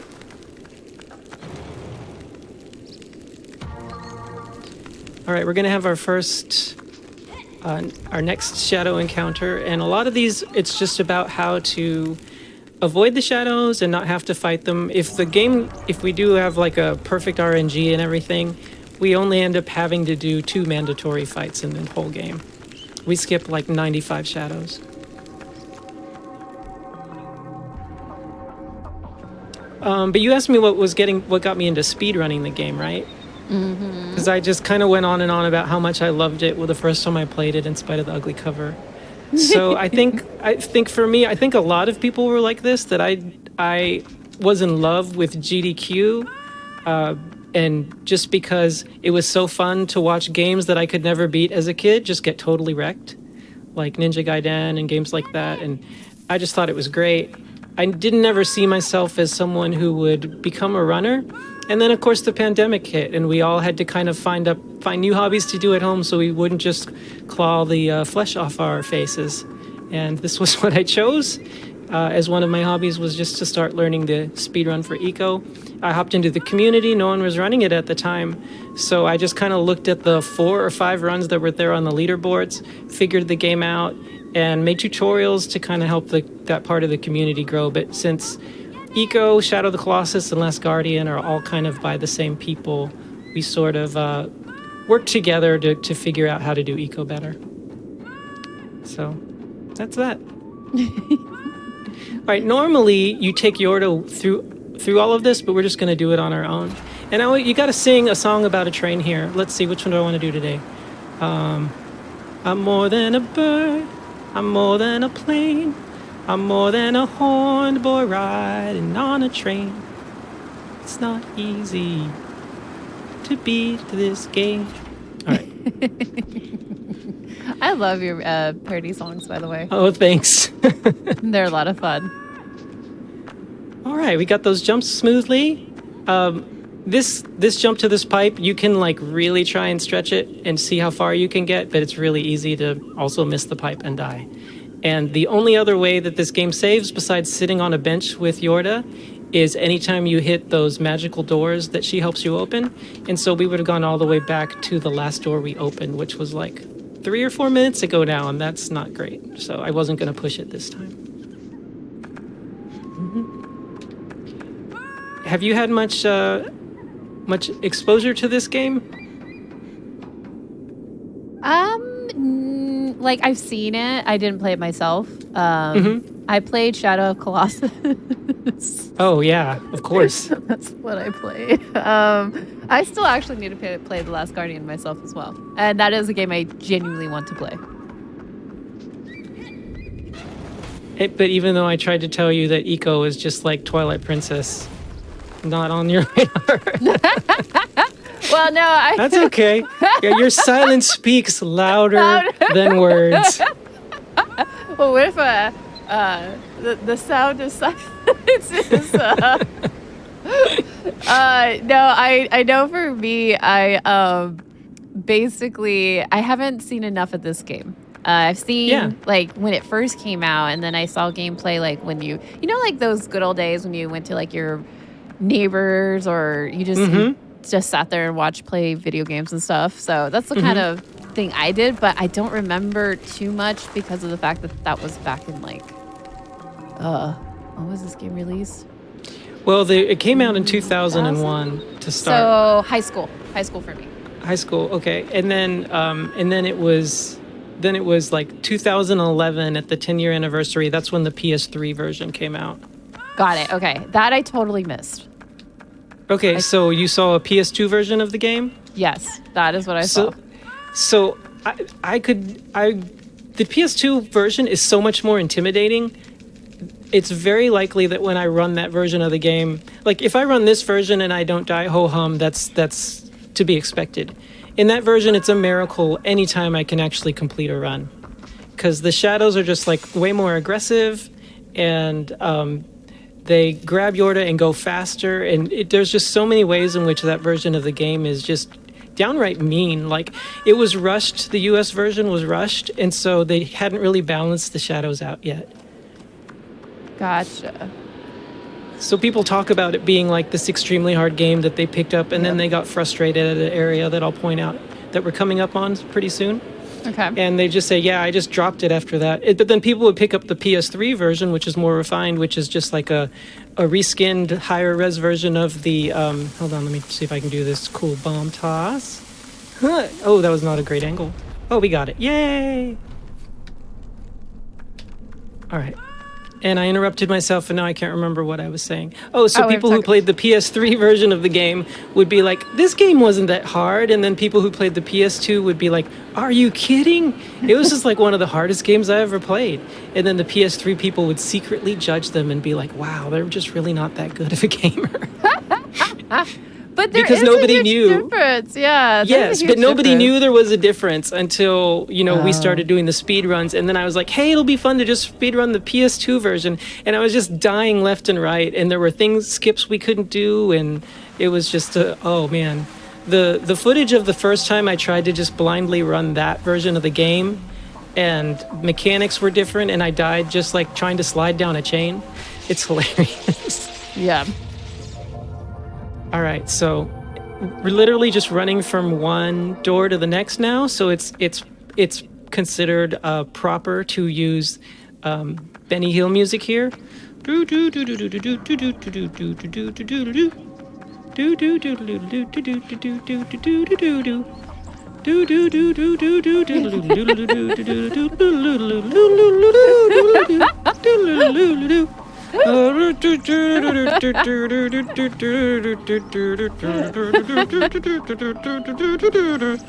Yay, we made it. Big surprise. That would be 16 shadows we would have had to fight there, though. That is a... So... I'm grateful for you. Yeah, okay, we're skipping here. The queen shows up, and she basically says, you can't date my daughter. You're just a poor boy from a poor family. So he has to... But then she leaves, and she's like, if you go by yourself, I'll let you live. But he chooses the noble thing. He's like, nah, this girl and I, we're in this together. We're both going to escape. If we find out, that's her mom. She's the daughter, not just some... She's not just any captive. She's the mom's prisoner.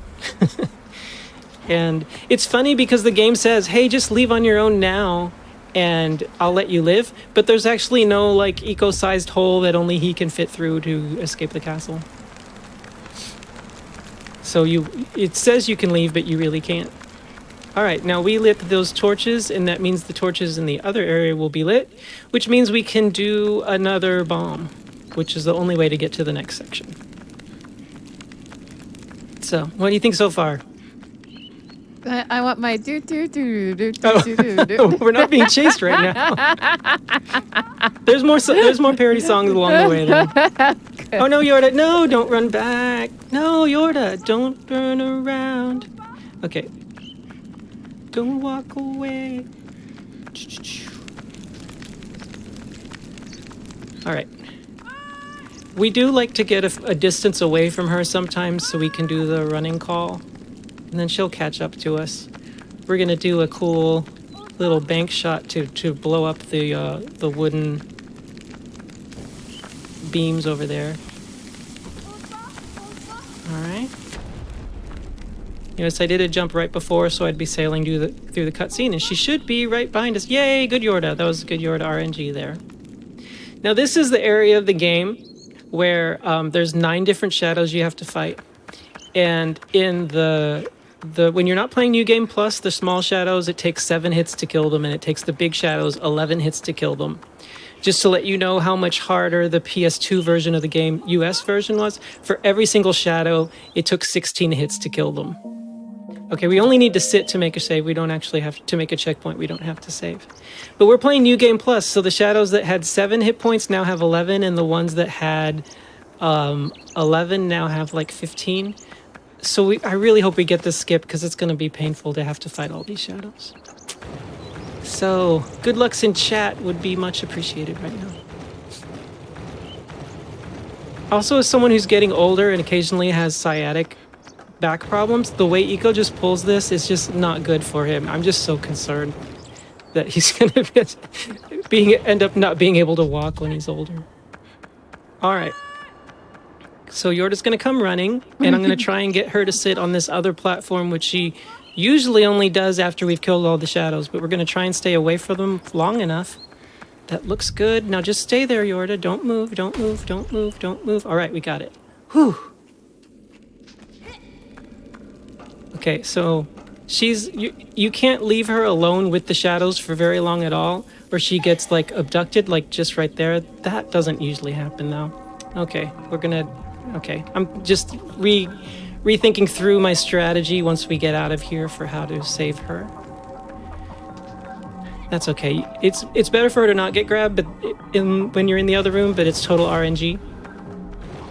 Okay, so what we're gonna do is try as quickly as we can to move this cube. And this is why we saved at the bench, because if we mess this up, yeah, okay. Jump, jump, go. I'm looking to where. Oh, good. All right. There, they just got her there. So they put her inside this thing, and if you don't get her out, she gets caught, and then we get turned to stone. Get up. You know what? I'm just gonna. Oh, you punks. I'm just gonna let them take her down. They always take her to the farthest thing from where you've been, which will be right here. Yay! Thank you. You took her for me. Thank you for the order delivery service. And whew, we just skipped having to fight 9 total shadows, but there were 6 shadows that were. It was like 2 different events stacked on top of each other that we were dealing with there. And that really is like the hardest skip in the game. And also, if you were playing casually, the hardest where a lot of people would just give up. They'd be like, why are there so many shadows? And then they wouldn't think to save at the bench afterwards. So if they die in this next room, then they'd have to do the graveyard again. And it just, it could be really frustrating. I remember it took my friend and I, it took us several hours to get through the graveyard in this next room together.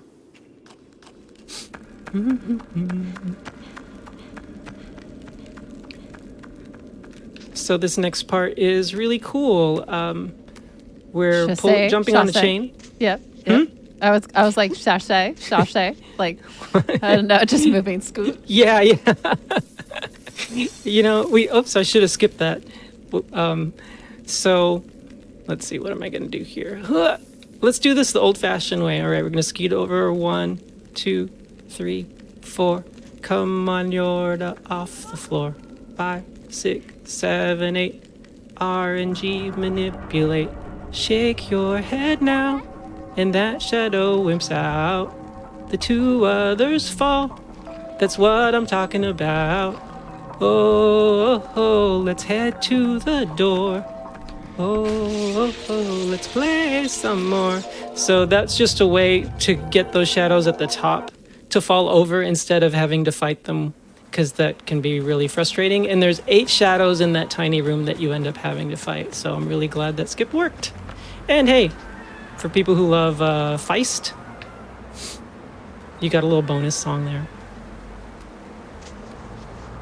You don't actually have to scoot over 4 anymore, but then you can't sing the song. So I think we made the right choice, don't you?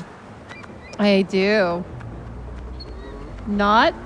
Wait, question mark. I think any song you sing is the right choice, though. There's so many songs. Ooh, why did I jump that far? Oh my gosh, I scared myself. All right, we're good. We can't scoot over too fast or we'll fall off and die at that spot. It's a mean little thing. But this is a cool little puzzle, jumping on this windmill to get up to the top to be able to get Yorda across.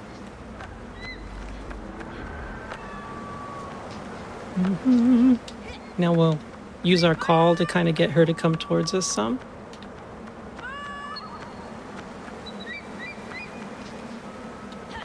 Pull this lever to extend a bridge. Pull the lever, Kronk.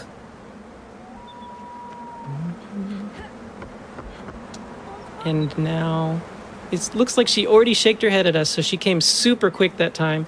Sometimes she hasn't shaken her head yet. They do. She's not nearly as independent or as finessed as Trico is, but she still has these little mannerisms, and sometimes if there's a chasm between you, she'll be like, I'm not jumping that. It's really cute. Where are you going? Yorda. Don't shake your head at me, Yorda. Do, do, do, do, do. Wait, that song's at the end. I shouldn't give away spoilers for the final song. Oh, of the gotcha. run. Yeah. All right. So this next part is the most RNG heavy skip in the game. If we don't get it though, we only have to fight 2 shadows. So it's not the worst, but it is a total run killer if you have a really good run where you got this skip to work. And a lot of people have reset many runs at this part in the game. But since we're, this is a marathon, we'll do it no matter what. And there's honestly still a chance we could die. We want her to stay under there so that you're going to notice the shadows can't get to her. But I also just saw a bird, and that concerns me because she will run after the birds. And when she does that, she loses her cover. All right, that was a good start. We're kind of cheating here. We're supposed to avoid... Yorda, you didn't run at all, girl. All right, I hope she can make it through. Ooh. Oh, he did too. Well, guess what, buddy? I'm not trapped in here with you. You're trapped in here with me. Oh, I can't see where he is. How close do I have to get? Okay, there we go. Nope. Gosh. Yorda was just like right in our way. She's so concerned. Okay.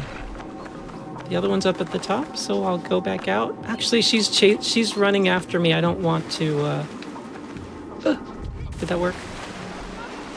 I could have gotten her to stand on there. That would be the proper way to do that part of the puzzle. But you're trying to do speedrun stats here. Mm-hmm. So I wouldn't call that a failed skip. It was more of sort of a half skip. The real fail is when they grab her and then you're not able to... then you're trapped on the other side of the door as it falls while they grab her. That's really the worst. Now let's hope she isn't too scared and wants to run to us. But since the shadow's right there, she may not want to move. All right, I would call this a total fail now. Let's deal with this punk. Okay, maybe I can hit him into the water and he can die right away. That's gonna be my goal. Where'd he go? Come here, buddy. Oh my gosh. Just land, okay. Into the water, we can do this. Boop! And, oh, he flew. If he hits the water, he dies instantly. This is a riveting fight. Okay, now hopefully she'll run towards us. Now that shadow's out of the way. The camera will switch view and he'll reach down. Now we know it worked. So should we restart or just keep going? What do you think? Go. So keep going. Okay, yeah, let's keep going. Go means keep going. Yes. Well, we didn't fail the graveyard, which would have been way more painful having to kill 9 shadows. But we also got to see some of her finicky RNG. Like, it just so happened that shadow was there. I probably should have gone out the other way. But I'll spare you the details of all the calculations going on in my head. All right. Now we've got to find our way up here. We'll do that by going around the bottom. Some more scaffolding. Is this what were you saying earlier when I was doing this? This hanging, scooting? Scoot. The other thing he can do, this isn't as fast, even though he scoots faster, he doesn't scoot as far, but he can also walk like an Egyptian. Ooh, yeah. Yeah, that's a great song. It is. It's such a good song. All right. That's a little jankiness of the game. You see him sometimes warp a little bit. All right, so we've made it up to the top. This is the first fight that you're never able to skip no matter what. We've got to fight 3 shadows up here. And it's a fight that can go terribly wrong. Our goal is to try and trap them like behind this cube or into the cube while we hit them so that they can't escape and it will make the fight go really fast. It's hard to do though, and if it fails then, well, nope, he's gonna scoot out. Well, wait, I think we got it. All right, and again, these are taking more hits than usual. Oops. Yay! Okay, there's one more who's gonna come out. Here he comes. Come on, buddy. Wow, that saves us so much time as opposed to having... You saw how hard it was to track the one down when he was just flying over us back and forth and hopping around. So this was great. Yay. All right, now some more pulling.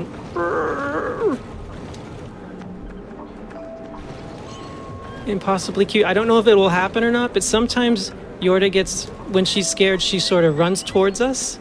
And she's going to know that we're on this cube. And she's going to try and get on the cube with us. Did she? You want to get on the cube, Yorda? No, not this time. Okay. Sometimes she does. I shouldn't have hyped it up. That's my fault.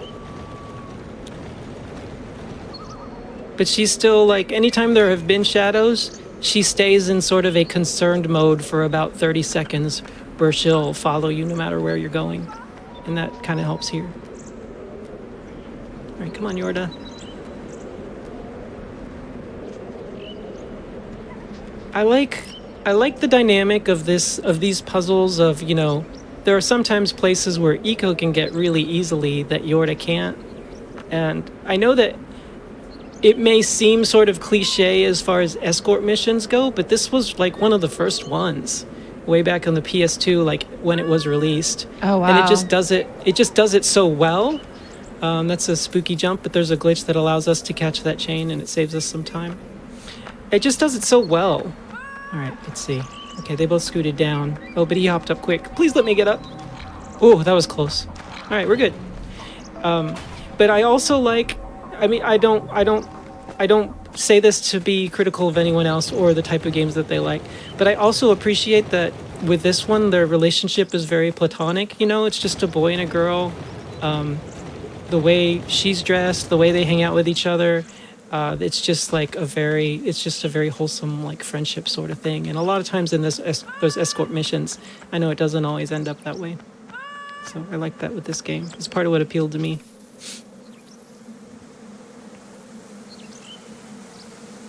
Even if you're just playing this game casually, in this point, we're in a different load from where Yorda is, and we have to go fast. We have to figure out what we were supposed to do here to get back to her.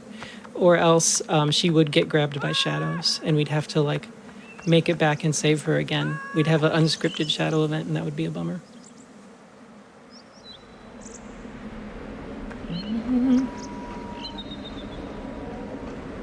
So we could make it across that big chasm, but now we found a way for Yorda to do it as well. Where are you, Yorda? All right, she's in the corner.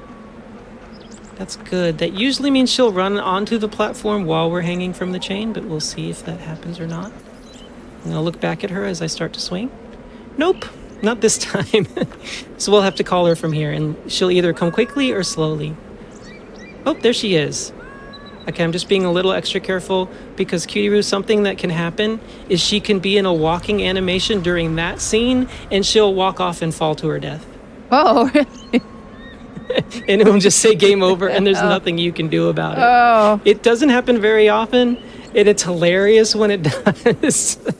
She's just like, oh, see you later. I found my own solution to this puzzle. And you're like, Yorda, no. That is not how we get out of here. This is how we get out of here.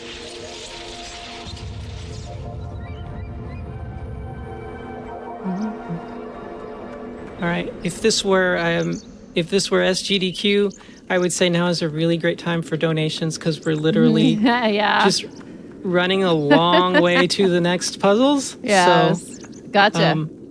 are there any events coming up with the holiday season that you could share with us? Yeah, definitely. I do have just a reminder, we do have the prize submissions. I know I've mentioned this before, but they are live right now at Awesome Games Done Quick 2024. If you are crafty or have a unique gaming prize that you would like to submit, go to gamesdonequick.com for more info. Also, if you ever want to learn more about our hotfix and our shows and see what's coming up, go to our website, gamesdonequick.com hotfix to learn more. Plus, if you are watching on YouTube, be sure to press that like button on this video and subscribe to the channel. Also, go to twitch.tv, Games Done Quick to watch our shows live. I think you did that perfectly. Thank you. Good job. While you're saying that, I'm like, should I submit Pollo Trico as a prize? I mean, hey, why not? I couldn't right? do that too. I know we have too much of a connection. I could do that too. Also, it's my daughter's chicken puppet, and I have it very temporarily. The ears, come on, Yorda. I have the ears very temporarily sewed on, so she'd be really upset if she lost her chicken puppet. All right. I just killed 6 of those little spider shadows at once with the right timing. Now we've got to hit this guy for forever because this is New Game Plus and he has extra hit points. This is the only other fight that if the RNG is perfect, you don't have to skip. I'm not even counting. It's demoralizing. When you're used to running the game in regular New Game, but we're doing this for the lightsaber and the watermelon, so it'll be worth it.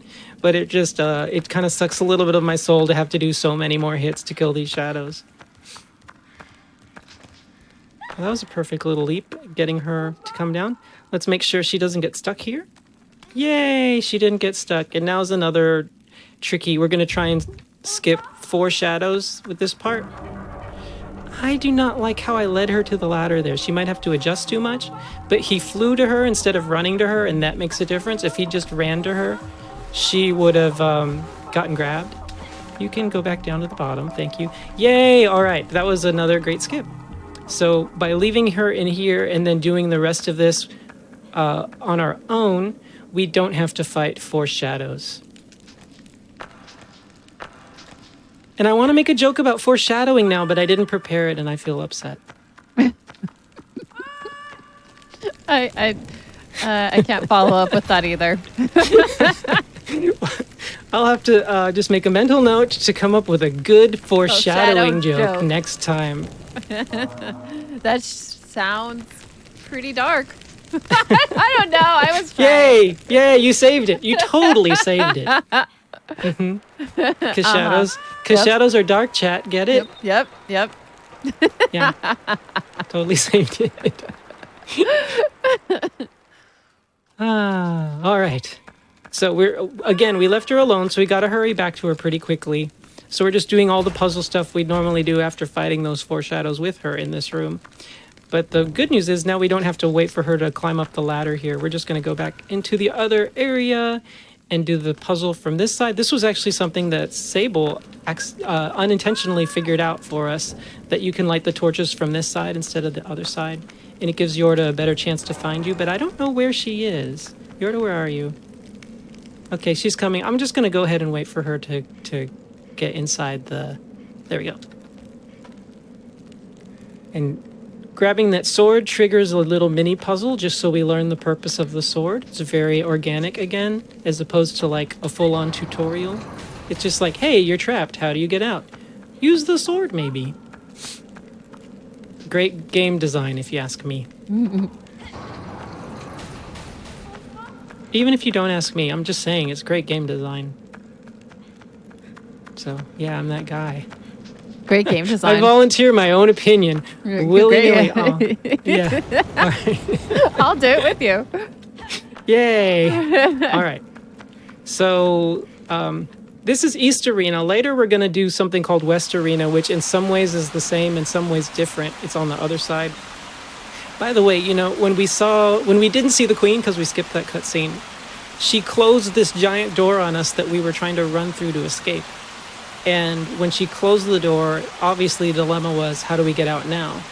Well, what we're doing on this side is powering one side of the gate, and we're going to have to power both sides of the gate here at East Arena and then later at West Arena. I was doing that without paying attention, and for a second I thought I'd messed up the scaffolding.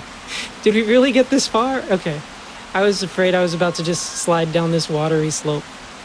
Okay, so when we finish this, we'll have powered up the east side of the gate, and then we'll have to work our way to get to the left side, and then, or do the west side of the gate. And then we can go back down to the main gate and open it and escape? Question mark? Yes? Maybe. Okay, so once again, we are, making ways for ourselves in order to ways for Yorda to get across areas that I can. So we definitely need this bridge down, or we won't be able to make it out of this area ever. And we've actually backtracked into the area where we left her, which is this big water slide area. We're turning off the water now.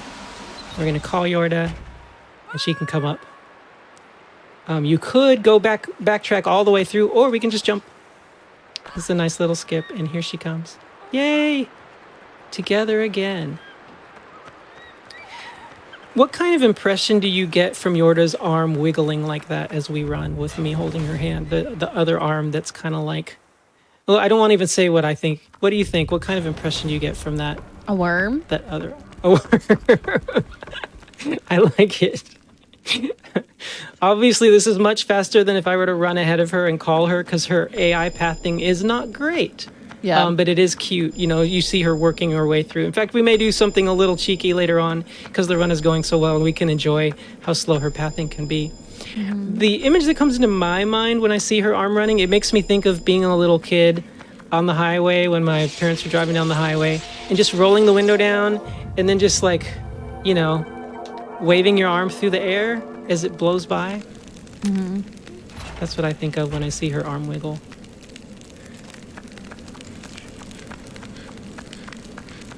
But there's no one right answer, except it's definitely mine and not a worm. Well, I don't know. No, I'm kidding. I like the worm idea. Sure. Okay, so we're almost done. We're almost out of East Arena. We when we open this last door, it's going to trigger like a triple cutscene, which we'll skip. But it's going to show, hey, we opened we powered up the east side of the gate. See, that's the little like ray, and it shoots at this like bulb thing, and the bulb thing glows. And yeah, and it lights up that left side of the gate that was down there at the bottom of that little bit of cutscene. All right, I'm going to save you all the explanation, but there's a way that we can save about 10 seconds, but it could also cost us 4 minutes if we fail. So we're getting the sword now instead of a little bit later. And I'm going to see if I can get Yorda to just fall with me down the ladder. Nope. So she's got to come on her own, and sometimes she forgets her purse. Oh, Yorda forgot her purse. That's okay. Come on, Yorda. You got all your belongings? Let's go! I'm thinking what happens there is the AI is telling Yorda that we're on the ladder, and so there's not enough room for her as well. So she starts climbing back up. But it's super cute, so it's okay. Unless you're, you know, on world record pace, then it's a little less cute. All right, now it's time for like a serious Yorda delivery service. We're gonna leave Yorda and let them carry her and do another part of the puzzle, and then rush back and get her. We're gonna leave her right here. And you notice all these shadows, they're heading towards her. And fortunately, they'll bring her back to where we're headed. But I got the sword because if you don't have the sword for this part, you've got to pick up the sword while in the other area. And the time for that is just, there's almost no time for it. So it's really easy to just completely lose the run because a tenth of a second you take too long going from where we're about to go and coming back into this area right here. And it doesn't even, you don't even load into this room. It just shows her being sucked into one of those shadow pools, and it says, game over. So yeah, we're not picking up that other sword because we already have a sword, and that makes a big difference. But we still gotta hurry.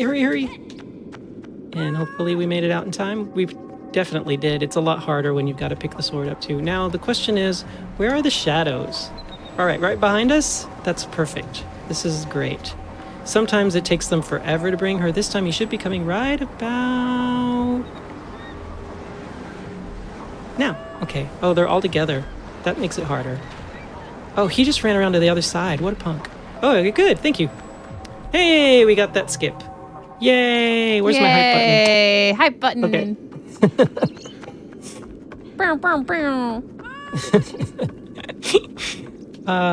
All right. So now we've got like we're done with shadows for a little bit. We'll see some more, but they won't be hard to deal with. So we've got just some really good old-fashioned puzzling. One of the things that's really cool about this game, though, is these puzzles are not linear. Like this area that we're in right now, this is, I think, our 4th time to go through this area.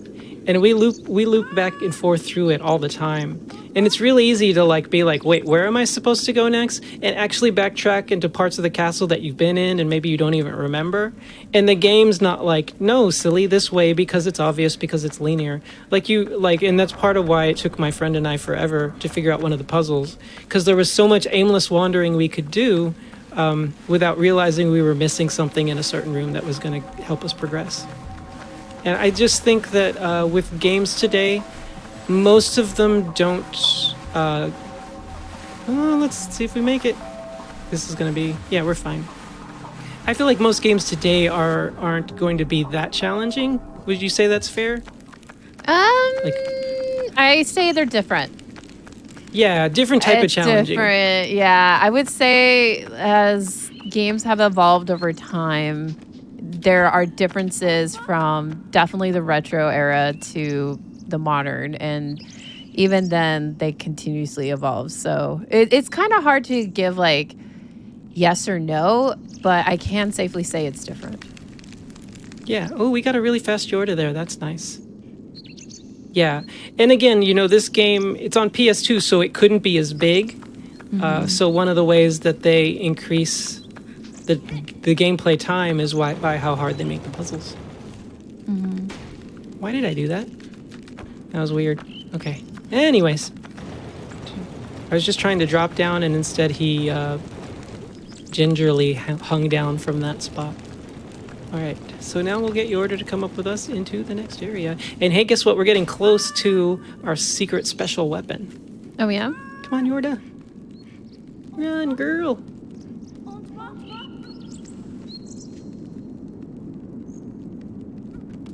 How does Yorda rank on the legally cute scale? Cute. Like really, really cute. But I didn't realize I had to have a scale.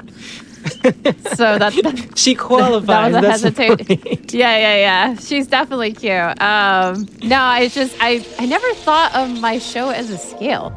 But I am a enough. Libra, so I'm like, Aww, So like I'm awesome. starting to overanalyze the whole Libra scale thing, and then legally cute being a scale. So I'm wondering what it looked like a red panda to have a scale. So basically, yeah. that's what it was going on in my head. On the scale of 1 to 10 of cuteness, I would say definitely qualified level would be above 10. So. Oh, okay. Well, there you go. There you go. Ooh. Wow, there's a lot of almost cute games that nearly make the cut, it sounds like, if you've got to be above 10 just to be on the show. Wow. Exactly. All right, we did a little skip by falling down. We weren't supposed to do that, but we were able to take advantage of it. But then again, they didn't put this bridge directly under the other one, so it made it possible. I feel like even the skips we found in this game, for the most part, it seems like the devs almost allowed it, which is unique. And it's such a well-built game, even for way back then, that there's no like going out of bounds categories or anything like that. It's just any percent, and pretty much you just have to do everything in the game as fast as you can. The only thing we've figured out is, well, there's a cube I didn't have to get because I just did that little jump right there.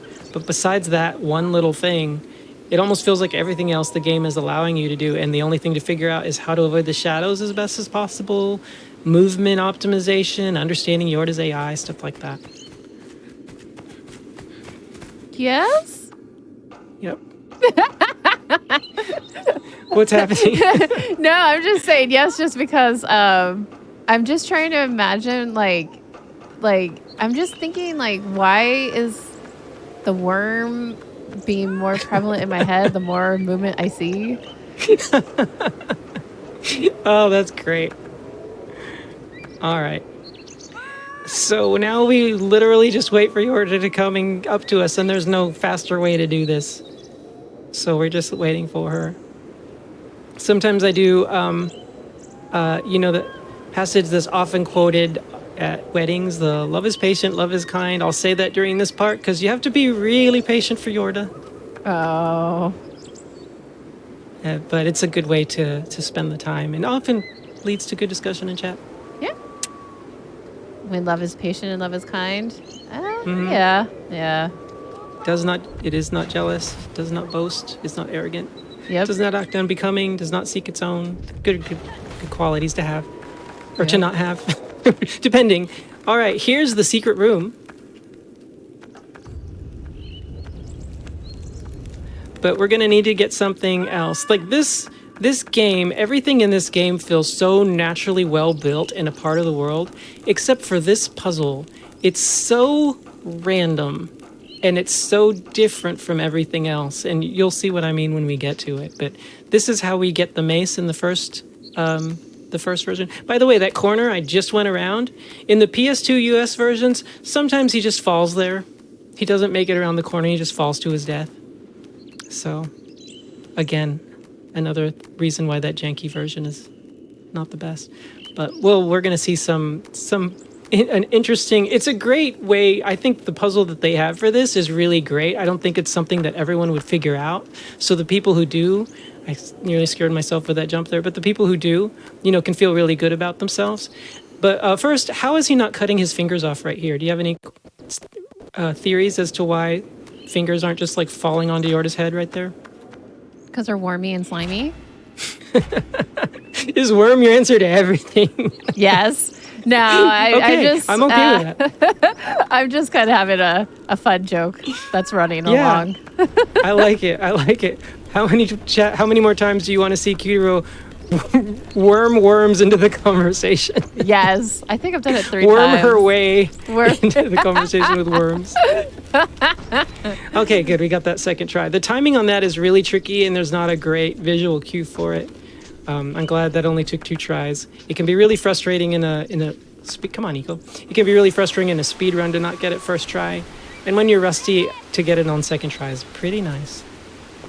All right, so here's the thing that you're like, okay, wait, what? And it's this. There's a ball that fell out of that tree. It's not a coconut. It's not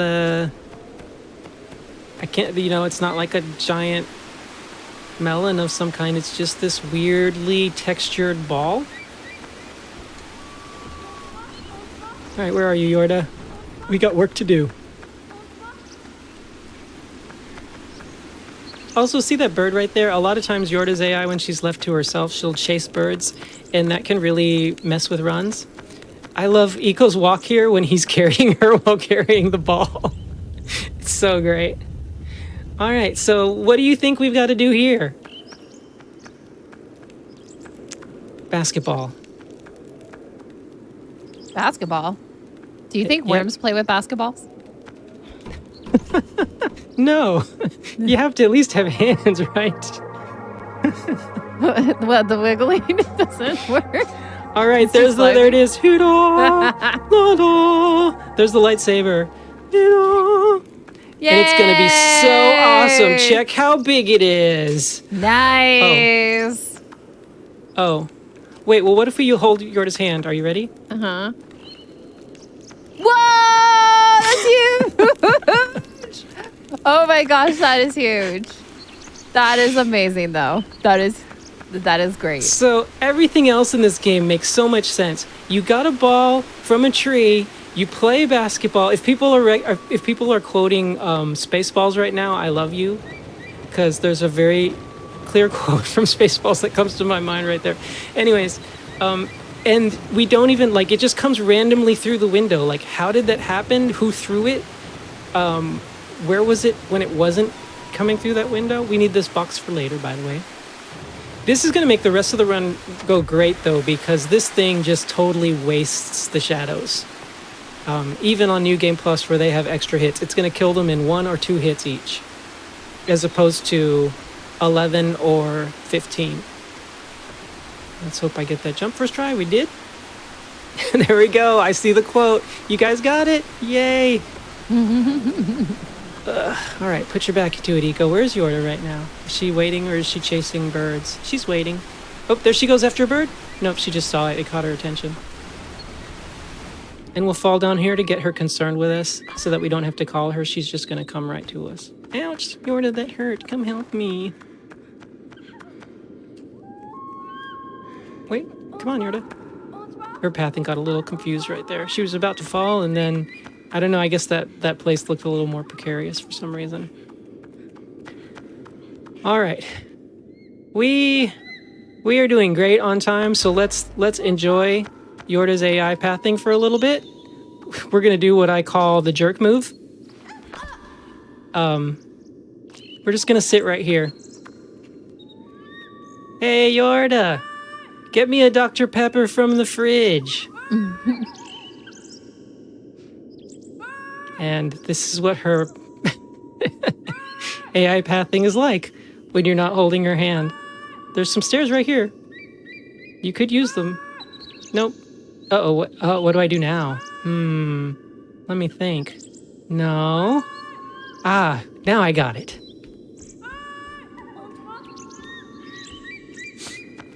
All right, we could save there, but I have a feeling with this lightsaber, we should be good no matter what. But this is definitely another skip where you can lose a run. Because we're going to try and skip 3 shadows here. Oh, gotcha. You know what? Let's just kill them. It'll be fun. You have a lightsaber battle? Yes. Da-da! Da-da! I love this. This is definitely cute on so many levels. He's even getting him with a backswing. Look at that. Yeah, he is. Huh. That's the best. I feel so powerful. We've totally gone to the dark side. I mean, and Yorda, you know, she uses her lightning to zap them if they're still alive when we hit the door. So she's basically like a Sith Lord. And I'm her apprentice. Yeah. It's the most romantic thing ever. It really is, because nothing says romance like a Sith and their apprentice who both hate each other and want to kill each other. Yeah, exactly. I mean, like, Vader and Palpatine, I mean, when I think of, like, famous romantic couples throughout the ages, Padme Schmadme, I'm all about Sheevy Palps.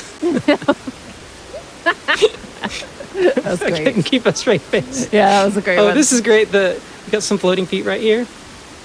Believe it or not, I'm walking on it. All right.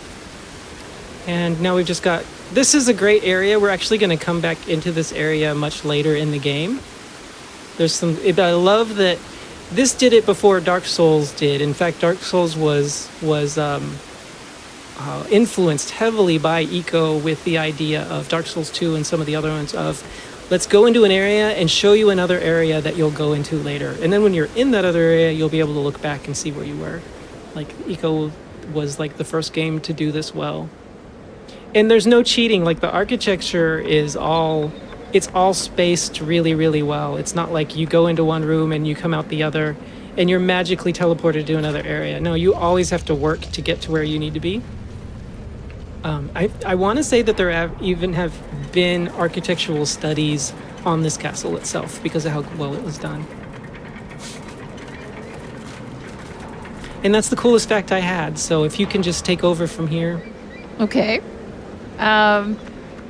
So I would like to remind everybody just that your subs, priming gift subs, and bits cheered on the GDQ Twitch channel help support the Games Done Quick Hotfix. If you enjoy watching speedruns daily, consider subscribing to the channel. And also, if you do miss out on any of our Hotfix shows, be sure to check out the VODs on youtube.com. And while you're there watching on YouTube, be sure to press the like button on this video and subscribe to the channel. You can also go to our Twitch channel to watch our shows live. And also, if anyone wants to know what's going on with the schedule, you can always check out with our website, gamesonquick.com, Hotfix. Yay. That's cool. I'll tell you what. Do I have it? Yes. I have a different hat that I can wear instead of these eco horns. Okay. And if we get 5 subs, even if it's prime subs, if we can get 5 subs during the rest of this run, I'm going to switch to another headband, and trust me, you want to see this one. Oh, okay. If we don't, that's fine. I'll just, Yeah. just sink into despair and madness. Yeah. But no pressure.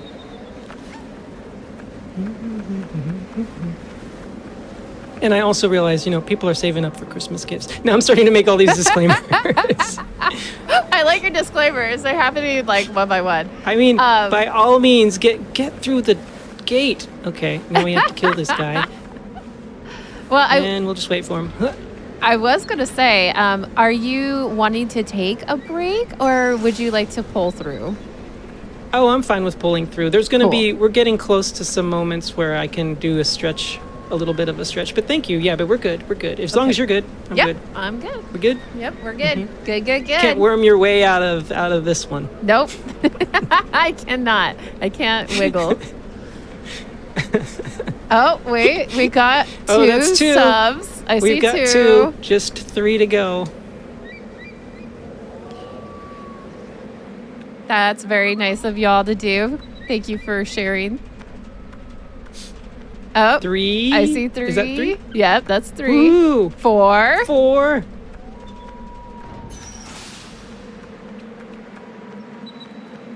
Oh, we just need one more. I'm confident we'll get it. We're too close to not get it. All right, once again, we don't actually need to make a save to make a checkpoint there. But this is all really high up, and you can really easily die here, so it was just good to make a save. I usually don't die. Oh, she's going to do her head shake. I don't want to go. Are you crazy? I'm like trying to Aladdin her. Do you trust me? She's like, nope. Oh, we did it! We did it! Yay! Ugh. The horns are off. Now I got a Christmas tree. Where'd I put my controller? Underneath the Christmas tree. Underneath the Christmas tree. Yeah. All right, now let's just concentrate and do this death-defying jump. There's a delay. I need to make sure. Oh, you can't see it very well, and it's on backwards. Okay, hold on a second. It has ornaments and stuff on it. Let's move the webcam up a little higher. Okay. I think that works.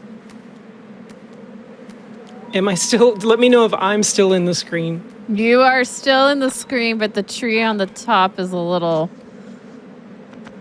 It's like still not quite showing. Yeah, there's... Oh, I see some stuff. Okay, yeah. It's there good. you go. It's good. There you go. That's All good. right. Perfect. That is perfect. Let's go. Well worth the money. Thank you, everybody, for Woohoo. your sub. Merry Xmas.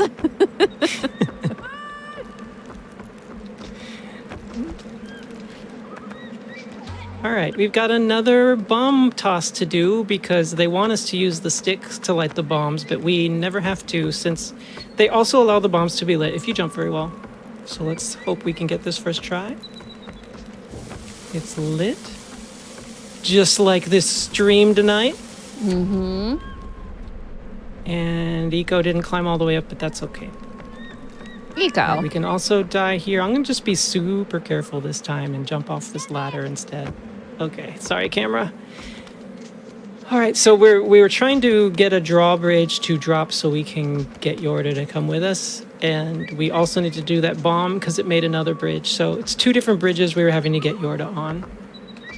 This is really like my favorite area. I call it Ewok Village, and I just love it. I love the puzzle design here. All right, we got this bridge to fall. And now Yorda will hopefully stop checking the ash on her elbows and jump. Sometimes she can do it on her own. She can't do it in the PS2 version, but in this version, you don't actually have to grab her hand if the jump is shallow enough, which is really cool. That was a terrible jump. I was trying to skip over the railings, and now we're just wasting time. Okay, I'll run around the long way like a hobo. Where's Yorda? She's right there.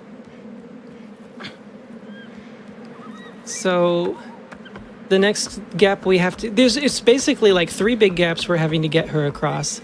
And the next one is a really cool puzzle. It involves first... there we go. It involves first pulling a little lever that's kind of hiding over here to get a chain to move. And then the chain is going to move a giant cube. And the giant cube will be our way to get across with Yorda. I'm going to do a call right here, and that's going to get her to run. Oh no, she's already there. She's just gonna chill right there for a while. We're gonna make this jump that I've definitely never missed. but just to be careful, we'll use the D-pad this time.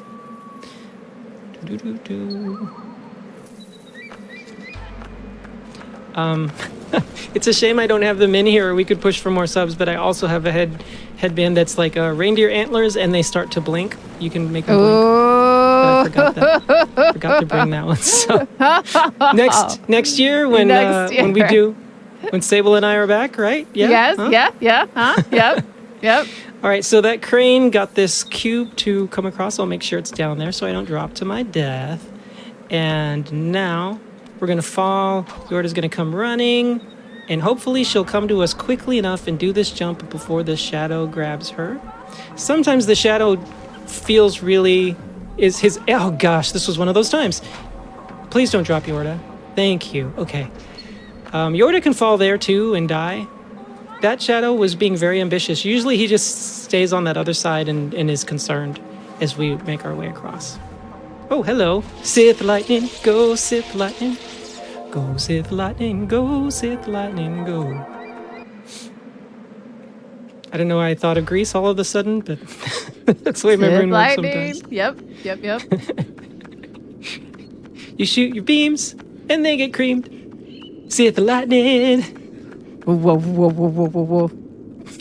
Is that the lightsaber sound you're making? Yeah. And you hear it like re-trigger every time you enter a new load. It goes again. Yeah. But it doesn't really sound like a lightsaber. It's so Aw. weird. That is weird. Yeah. Now I do have a theory though. I was we were having too much fun talking about worms for me to mention it earlier, but I do have a theory about this lightsaber. You know, it comes through a window, and this game was released in 2001, 2002. 2003 is when Revenge of the Sith came out, and Mace Windu died by being thrown out of a window. And the first time you play this game, you get a mace through a window, and then you get the lightsaber. So I think Ueda knew how Mace Windu was going to die, and he put that into this game.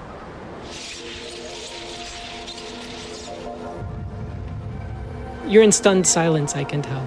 Mm-hmm. It's irrefutable.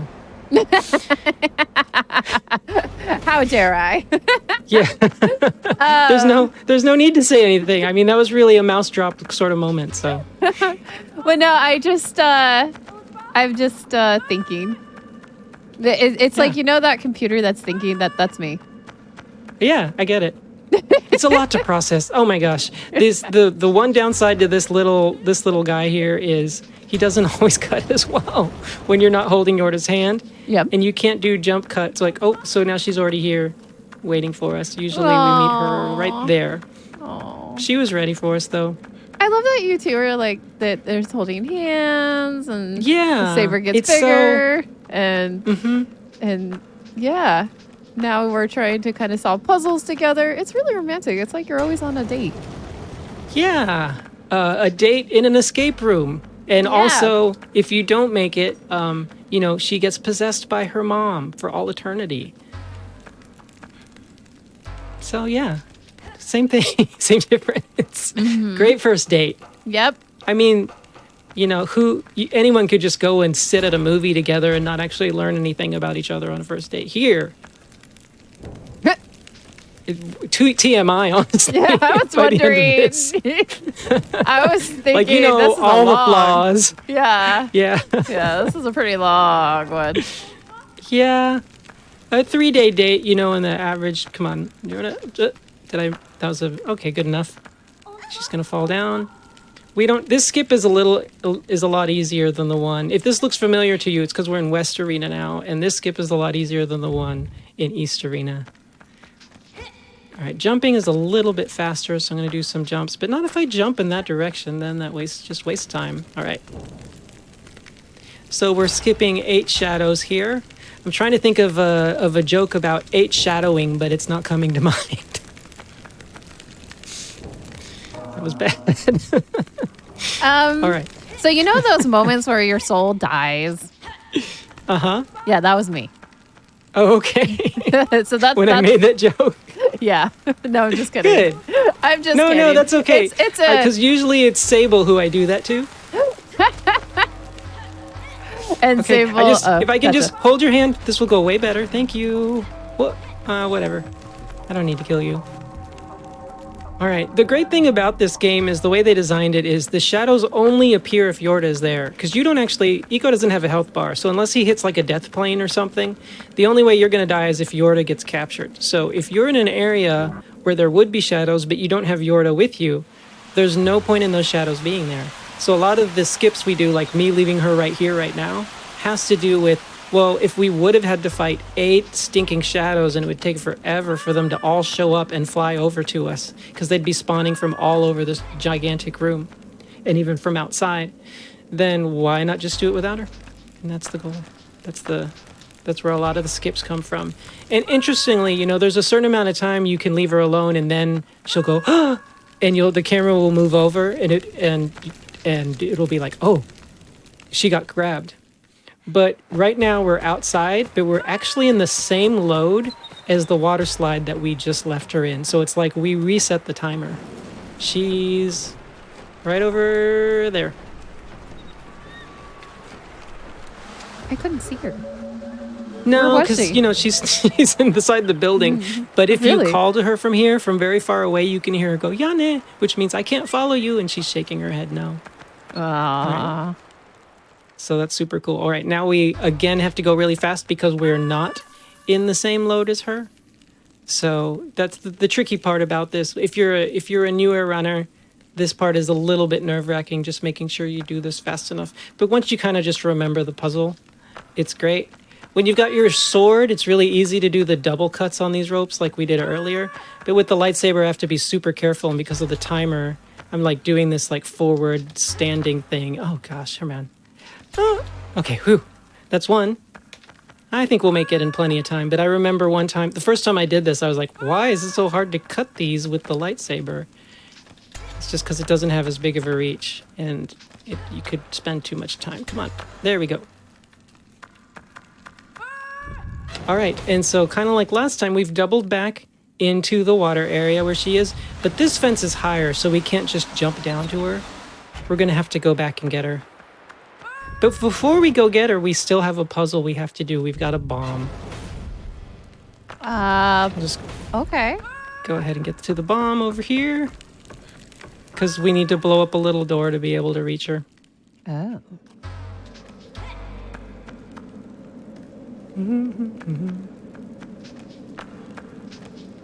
All right. I've been talking a lot. I think I'm a little out of breath. I'm going to just take a sip of water here for a bit. Okay. So, in the meantime, I'm going to do the play-by-play. This is a great date where we are bringing a bomb with our saber. And we're going to be blowing up the word to get to the next date point. So we can ask each other more questions of things that you like or don't like. Wow. This was great RNG. Sometimes she's down at the bottom. She was up a lot closer. Oh, was she? If this was like a PB pace, you'd have been like, we just saved 10 seconds. Because she can be right at the door, but that's super rare. More often than not, she's like over all the way at the bottom. Now, those shadows we skipped are here again. You can see them down at the bottom, but we're just going to skip them again.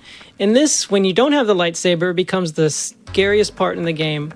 We're just going to be running across this bridge while 4 shadows try and grab Yorda. And when any of these cubes spawn, Eco and Yorda and the shadows all stop, but the shadows get to move a little earlier than she does. And so and then we do. Oh, but this time it was fine. We didn't even need to use the lightsaber. Yay! Many a run has died here, and it's just brutal. But not for us. No. That was a very loud no, but no. No, I love it. I love the enthusiasm. We made it! Thank you. Look. All right. It's possible to only get on the elevator yourself, and Yorda gets left behind, and then you have to get back up and call her to you, and that kind of stinks. All right, we'll get the lightsaber one last time because it's our friend, but we shouldn't have to do any more fighting. Once she hit that door, it got rid of all the shadows in this area. We can leave her there because we have to backtrack to get the lightsaber one more time. All right, now the east and the west side of the gate have been powered. Yay! Da, da, da, da, da, da, da, da. Oh, wait. That's great. Okay. Yeah, this game has a lot of moments where I would definitely just want to go do do do do do do do. But your music was better too. All right, let's see if I can get the ladder drop this time. Ladder drop, ladder drop. Oh, All right, we got it. Way drop. faster. Way faster. All right. So the great thing about this game is, you know, you kind of do get a sense. It does give you, even though it's so massive and you get lost so much, it does a great job with through those cutscenes of giving you a sense of what you've accomplished and what your goal was. It's like, all right, now we've done both sides of the gate. Surely all that will be left for us to do is reach the gate and we can escape. Man, this was massive. This was such a huge puzzle. This is definitely all there is in the game. Unless there's more. So. But wait, there's more? See how glowy those things look? They're just beckoning us to freedom. Yeah, they It's are. beautiful. Yeah. What are those glowy thingies? Are they Giant doors. They're You know the giant? way the way it's animated though, the way the glow kind of wiggles around. Does it make you think of anything? A saber? Oh gosh, I forgot to do something because this is a different version of the run. Oh, gotcha. I forgot to do the other part of that bridge. I'm glad we didn't just run off and fall to our deaths. Minor time loss. Minor time loss. Yeah, someone's saying this game has some nice wind sounds. This game, the ambiance in it too, that's another thing that influenced Dark Souls and other games is you don't hear much soundtrack. You're just in this gorgeous environment. All right, that gets the other side of the bridge down, and now we can go. You can see Yorda down there at for the cutscene. Yeah, there's a minor time loss. Also, thank you, chat. That was GDQties. Sorry, you had a minor time loss. No, go ahead. What did GDQ just? What's happening? Oh, What are we thinking, chat? got a compliment, and we're cute together. Whew, but that's so off-brand for this show. I know, right? We're like, Isn't this called legally obnoxious? Yes. Isn't this show illegally snarky? Yeah. I want to say smarty, but yeah, I'll say smarty. That's safe. Smarty pants edition. Illegally smarty pants. Well, you know, Eco is wearing pants, so that's already out of over 10 on the 1 to 10 scale for the smarty pants episode. Yeah. Yorda not wearing pants though, so she doesn't qualify. Nope. Nope. So we gotta create a new episode. Redo the Trico and Snuggle percent, and then. Speaking of new episodes, I don't have the time to do this myself, but I've had such great. I mean, everything I've done with GDQ, I've loved. Time Capsule a couple different times with Sable Dragon Rook. Running this game at SGDQ 2022. Getting to meet some of the awesome crew in person. I think I was interviewed by Kung Fu Fruit Cup. I wish I could do more. I don't have the time, but if I did, I had an idea for a Hotfix show. Would you like to hear it? Mm-hmm. If you'd said no, that would have been amazing because of our snarky show. No, and then we just finish the game and I never say what it is. Oh, I mean, darn. I actually want to hear it though. Okay. So there are many games like Last Guardian that never get into a GDQ just because they're so long. So it's like impossible to show the whole game. And so they'll make it onto other games like really, really longathon, you know, make it into marathons that are like specifically for games that take a ton of time. But this Snuggle percent was a good example. All right, the door's open, but Yorda's power has been drained and her hair color's changed. So we gotta walk more slowly or she'll fall over. We've got to take some stops here every once in a while. So anyways, like the run we did just earlier, which, you know, TLG is normally a 3.5 hour run, but we just did an hour of it. We just did one of our favorite parts of the game.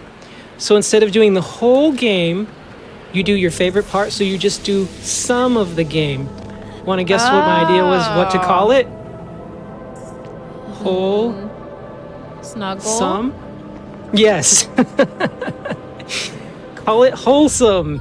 And so people could show off their favorite parts of really, really long runs. I actually like that idea a lot. I think So you're welcome to run with it. I don't, and I'm happy for anyone else to run with it. Yeah. No, it's actually a great time. No, lightsaber, no. Oh, I forgot to, do I have my, oh, here it is. Yeah, Right, I eco- even like, okay, so what games are you thinking of? See, that's the thing. Like, I'm not even thinking of any game in specifically. Just games that are super long that would never make it into a SGDQ or even a hotfix. So, there are games that will take 30 hours. Yeah, I didn't actually. I'd love to see what suggestions chat would have for games like that. But first, I have to do this.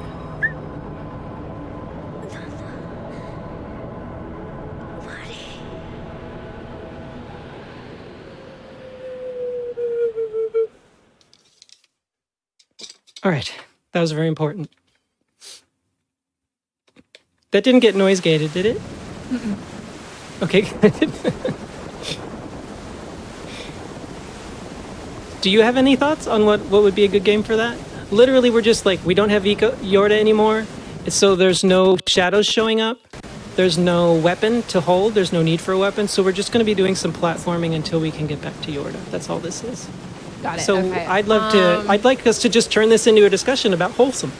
Yep. No, and I also think like it'd be great to hear what chat has to say. What games that they would suggest. I would totally love to read it. So yeah, I would say on my the first thing that came into my mind. I'm thinking Zelda games like Twilight Princess. Yeah, those tend to be that'd be great. run. Yeah. Mm-hmm. So, I mean, I'm not doing it for obvious reasons, but it's for obvious reasons. We both just said it's like our favorite Zelda game. Mm-hmm. Yeah, not at all. Not at all. That is a great question to think about for this show called Wholesome. Would you say the limit is 3 or 2 hours, like on Twitch? What's a segment? I would want it to be like just really cool action-packed moments. So I would hope that we'd be able to get 2 in on one turn. So, like an hour and a half each for a 3-hour show. That's my thought. Okay. I mean, I don't know how that part of it works. So I'm also open to critical counter arguments. Okay. I would say so. Constructive criticism. There's the word I was looking for. It's late. Or just even just like knowledge that you're unaware of. So most hotfix shows tend to be about 3 hours most of the time. Sometimes you can go a little bit longer, but that's just dependent on time. Also, we do start on the East Coast, so it does kind of go late. For me, at least, Legally Cute is at 10 o'clock. So, right. 3 hours is comfy.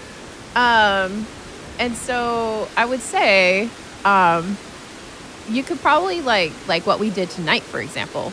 This is the Legally Cute edition of Wholesome, where you had 2 bits and pieces of the game and like showing off like Snuggle percent or like, you know what I mean? Like what we're doing tonight is a prime example of what I'm thinking about in my head. Yeah. Yeah. Unintentionally, this was a pilot episode. For at least the first half of it was a pilot episode for Wholesome. Yes. I love it. But isn't that wholesome? Yes. Yeah. So yeah, I definitely would say I do love the idea, and honestly, if there was anyone who's interested in using the idea, you could go to the website and submit your ideas there. I know that they're always looking for new ideas. I only ask that I get 0.3% of the royalties to give to charity. Yeah. Because I know you hotfix volunteers just rake it in, and that even that little amount would probably solve world hunger. Yes. We solve world hunger. But I do know that just keep on checking the website if you always want to get involved and see when you can submit show ideas or whatnot, Yeah. also follow Twitter to see like whenever there's openings for that. Yeah, so again, I have wife and daughter, full-time job. I just stream when I can, so it couldn't be me, but I'd love to see someone else take that idea if they agreed and were passionate about it. Tricky jump here. All right, we're good.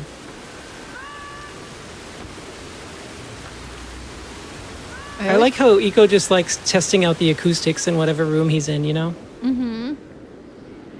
I actually really do like the fact that you can hear the different sounds. Oh, yeah. Yeah, like the water. There's some creepy creaking noises with those. I'm just going to wait. Okay. There's some creepy, it's like a tongue twister, creaking noises in that other area with all those gears turning. Yeah, the sound environment here is so good. And, this game isn't the only game where in the final stages it's raining, also with Malice in Shadow of the Colossus. You said you played Shadow of the Colossus? Or that's your next one you're going to do? No, I have played it. It's been a long time, though. It's been the PS2 days. Okay. But remember that final boss, it's like stormy and rainy, just like this. So this game was actually made before Shadow of the Colossus, but it's considered a prequel narrative-wise. Because... Wait, wait. I did that backwards. Yeah, this game was made before Shadow of the Colossus, but Shadow of the Colossus is considered a prequel narrative-wise, because at the end, he's sort of reborn and he has horns, and Eco has horns.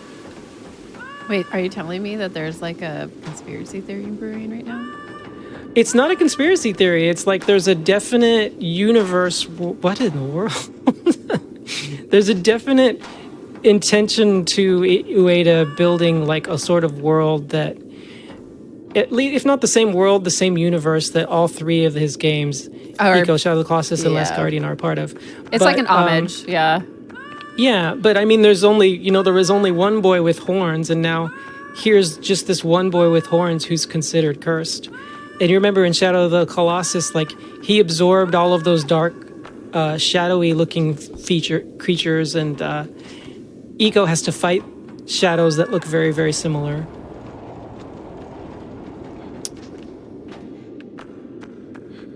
The Tricoverse? Is what I just saw? What was that? The Tricoverse? The Tricoverse. That's a fun way of calling it. I like it. Yeah, I've got a little bit more to explain, but we'll wait till we get to that part because it'll be a bit of a spoiler to do it ahead of time.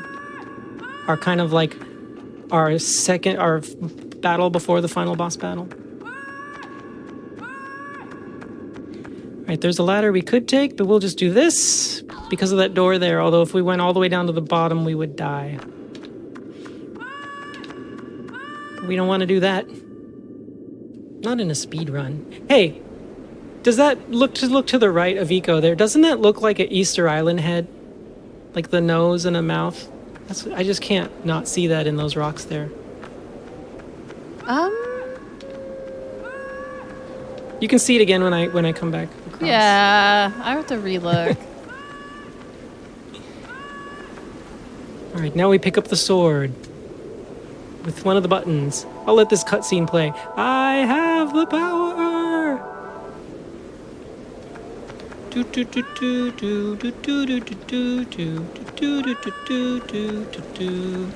That's the theme to the original Masters of the Universe cartoon. Okay, right there on the right. See? Nose, mouth. Oh, okay. Okay. Yes?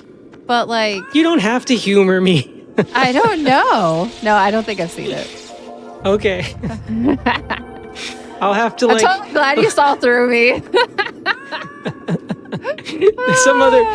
Someday you'll just get a random, you won't even expect it. It'll be when you least expect. You'll just get this DM from me with a picture of the Easter Island head next to this and be like, do you see it now or is our friendship over? I'm gonna be like, Here on Illegally Sassy. Yeah. Where? Snarky. No, it was snarky. Yes.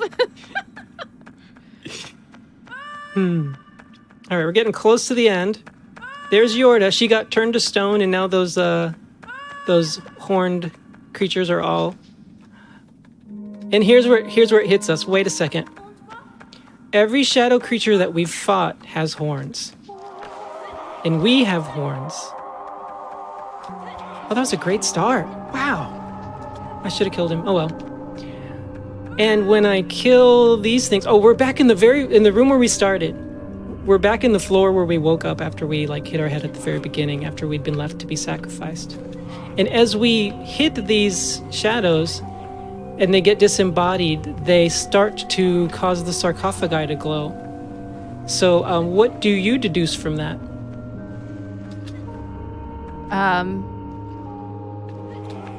You know what my response is going to be, right? Worms? How did you know? Was that really what you were going to say? Yes. I was trying to see if I could come up with another backup, but I couldn't do it in time. So he was not the first boy to be sacrificed here. So that means this whole time he's been fighting basically his ancestors or his kin, other boys who'd been born with horns, who the sacrifice had been successful. Wait, so So okay. these are like the entrapped souls of other boys who've been here. And they said that there's like a boy born once every generation. So if a generation, let's say back then, was like 30 years, and there's 54 of these things, and we were the very last one needed for her to do the spell she wants to do the queen wants to do to possess Yorda, then that means that this village, out of fear, has been taking sacrifices to this queen for like 1,600 years. That's just, what a cool world building thing. Wow. Right, we've got No, 53 of them. That is one actually stuck? really cool. What? Excuse me? I saw one that we've got a skater. We've got one who's stuck. It means that this whole fight is going to go a little slower, but that's okay. I think we're still good on time. I'm just kind of on autopilot. I'm not even trying to do this fight super well, but as you can see, like, there's a lot of RNG with where they come. See, that's the skater right there. Okay. He's just like glitching out. So annoying. If that happens in a run, that can cost you like over a minute, because not only are you not killing him, you're not getting more of them to come towards you. And anytime you miss one and it swoops away, that also loses a bit of time because they've got to like fly around for a bit. I think we're getting close to done. We'll just save him for last, though. We're not in the biggest hurry. Okay. Actually, we're going to cut it kind of close, but we have been goofing off a little bit. We've been looking at Easter heads. I think at one point I stopped to change to a Christmas tree headband. Yes. Hey, we appreciate the Merry Christmas presents of the subs. Yes, thank you so much, chat. You've made this a you. very memorable time. Yes. Come on. Ugh. All right, I think that's the last one. Now they're all glowing. All right, now we go and fight the queen. I don't know if tech can lower the noise gate because I've got another thing I want to do, and it might not get picked up. But if it's not, that's okay. If you don't have time, that's okay. I should have mentioned it earlier. All right, so obviously the last person to fight is the worm. I mean the queen. The worm queen? Just the queen. The queen, we've got to fully free Yorda. So we've got to go fight the queen, and we've got this awesome special sword now. I'm feeling pretty good about this fight. This fight is not like that other one with a lot of RNG. This is just a really, really neat puzzle, which involves like having to hit her several times. But first, wait, and then she shows up.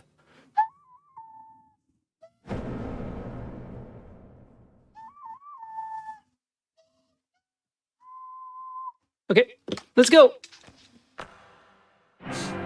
I'm ready. Okay, pick up the sword, and each time we hit the shield, the sword is going to deflect off, but it's always going to go to the same place every time. So that makes it actually, that makes the shadow fight beforehand is very RNG heavy and very tense. This almost feels like a victory lap afterwards in comparison. There's still a little minor time save you can make if you're lucky enough to like cut these bubbles that blast at you with the sword. I swung a little early there, so I didn't get that one. But we always know where the sword is, and it's a great puzzle the first time you do it, but afterwards you're like, okay, I got this. I know where the sword's going to be. I can just run to it every time. Still missed the cut, but that's okay. Now it's stuck in a wall.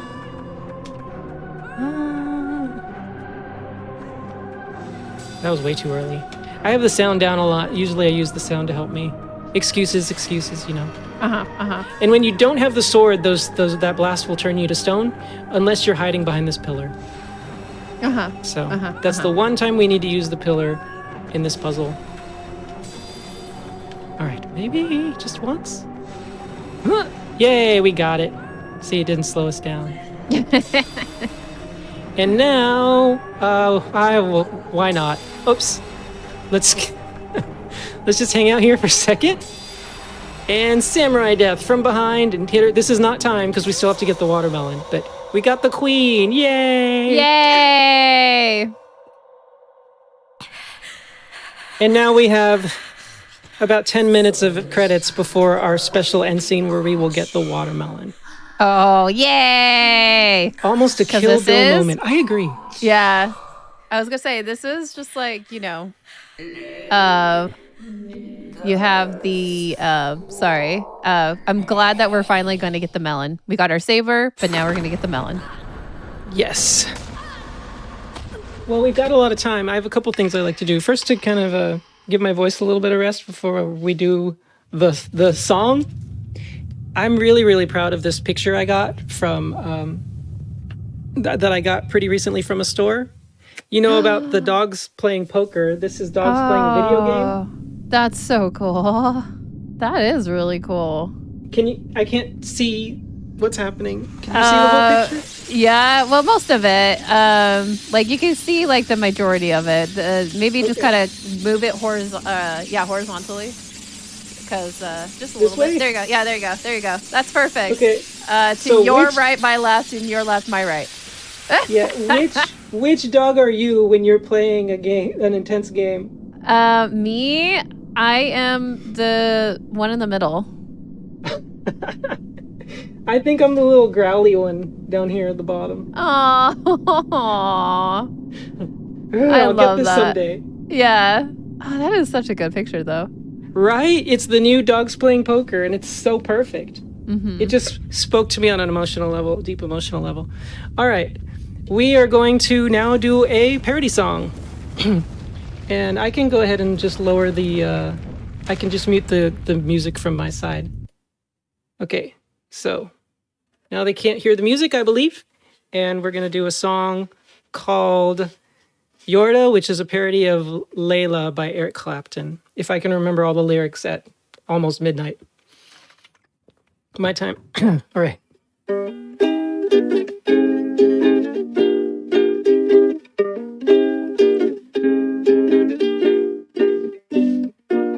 When we met, you were in a bird cage. You made the cutest parakeet. All of my life, I felt like a sacrifice. Till you touched me on the cheek, Yorda. Please open doors for me, Yorda. Unleash your inner Palpatine, Yorda. And together we'll escape this castle keep. I am a descendant of wonder. Quit's not in my vocabulary. But when I call and you don't budge at all, it ups the difficulty, Yorda. Don't shake your head at me, Yorda. Stop chasing birdies, please, Yorda. When I hold out my hand, why don't you trust me? Da-dum, da-dum, da-da-dum, da-dum, da-da-dum, da-dum, da-dum, da-dum, dum da dum da da dum da dum da da dum da dum da dum. Retracted bridge won't separate us. I'll scale the cliffs of insanity. Find the sword of light. Fight 53 shadow guys. I'll stab your mom in the spleen. Yoda, it's your turn to rescue me, Yoda. While the castle's collapsing, Yoda. And we'll split a watermelon with a wormit on the beach. Da dum da dum da da dum da dum da da dum da dum da dum da dum da da dum da dum da da dum da dum da dum. Oh, bravo. I don't know if you can hear me clap. I need everyone to start clapping in chat because that was amazing. That was Thank you. awesome. That was beautiful. And actually, it's kind of the perfect song I needed to hear right now, oddly enough. Yay! Well, there is a I guess you could do a plug. There is a video version of it with clips from the game on my YouTube channel, Sancho Panda VTW on YouTube. VTW like versus the world, like Scott Pilgrim. Okay. That's So, and yeah. then oh wow, speaking of that, did you have any others that you would like to plug? I mean the Twitch. I stream when I can. I call my stream the cure for insomnia because I'm always playing chill games like Eco and Journey. Kenna Bridge of Spirits. That's another possibly cute game.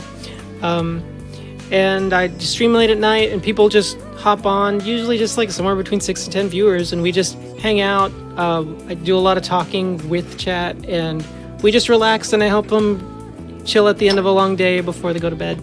And that's what my stream is. And then once a year in August, I do what's called Bits for Bites. And Bits for Bites is is raising money for a charity that I'm a part of. And so it helps people with food insecurity in Texas and around the world.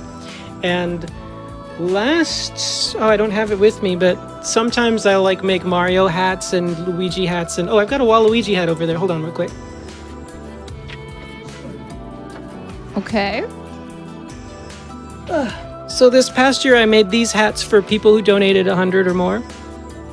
And I make other kinds of crafts just as a thank you for people who donate during that one day of Bits for Bites sometime at the beginning of August. And I think that's all I've got to plug, except, again, Sable Dragon Rook is awesome. Y'all don't know what a trooper she was to even show up and be here with us today, so definitely follow her. She runs Legends of Dragoon a lot, or plays through that game casually over and over again, and it's always fun. She's just such a gifted person to just watch and listen to stream. Like, you can just hear the smile, in her voice when she talks, and it's just always so encouraging. So even when she's ranting, and in fact, she often gets world records while she's ranting, so we try and encourage her to rant. So. Well, I appreciate all the beautiful shout outs. That's awesome. I was going to say, are we time? No. We still got to do the watermelon. Okay. That's what I was going to say. They almost gave me a heart attack because I was like, where did the watermelon? Sorry. I see the credits, that's okay. but I'm remembering something from somewhere that has been mentioned in something. So yeah, I think right before I stabbed her, I said, this is not time yet. Yes. But yeah, we still have to go get the watermelon with the worm in it. Yes, that's right. I usually don't have that part in the lyrics, but I couldn't resist. I loved it. No, it was honestly like you have a very nice, beautiful voice. Oh, thank you very much. That means a lot when it's late at night and my lower registry isn't so great. Have you ever noticed your voice is lower in the mornings? If I've got like low parts to sing, I wake up and I sing in the mornings when my voice sounds better for those low parts. Wow. I know for me, when I do like the belching ones and then you like kind of do there's a song called 45 is the perfect one I can think of, or even Simple Man, like To be a simple that like that I can Nice. basically what I guess what I'm trying to get at is that is what gets my throat sometimes. There's those long notes that you have to vibrato. Well, I do also love doing. I come up with these parody songs. I've got one for Shadow of the Colossus. I've got one for Last Guardian, and I do like to co-op those as well. So I'll get people to like sing. I'll write a part for another person to sing. So if you'd ever be interested in doing a duet with one of my parody songs, sure, I'd be that's down. definitely something we could organize in the future. I'm working right now on. I don't have a good song for when my stream ends, and I want to do the that "Tonight You Belong with Me" song. Do you know that one? I would have to hear it. Okay, I'll send it to you later. Okay. Anyways, Yes. I'm really good at hearing music. I'm really bad at naming or being like, yes. You know, I have a friend that's really good at doing that with Sonic games. His name is Supersonic. and like any song, he can tell you like what stage Yeah. it was on and the name of the song and the composer and everything. Yeah. And I'm like looking at Supersonic being like, how dare you? But I can tell you how the song goes where it's like, Yeah. do-do-do-do. Like I'll do that. So like that thing is what I was thinking in my head. But yeah, so but yes, I love it.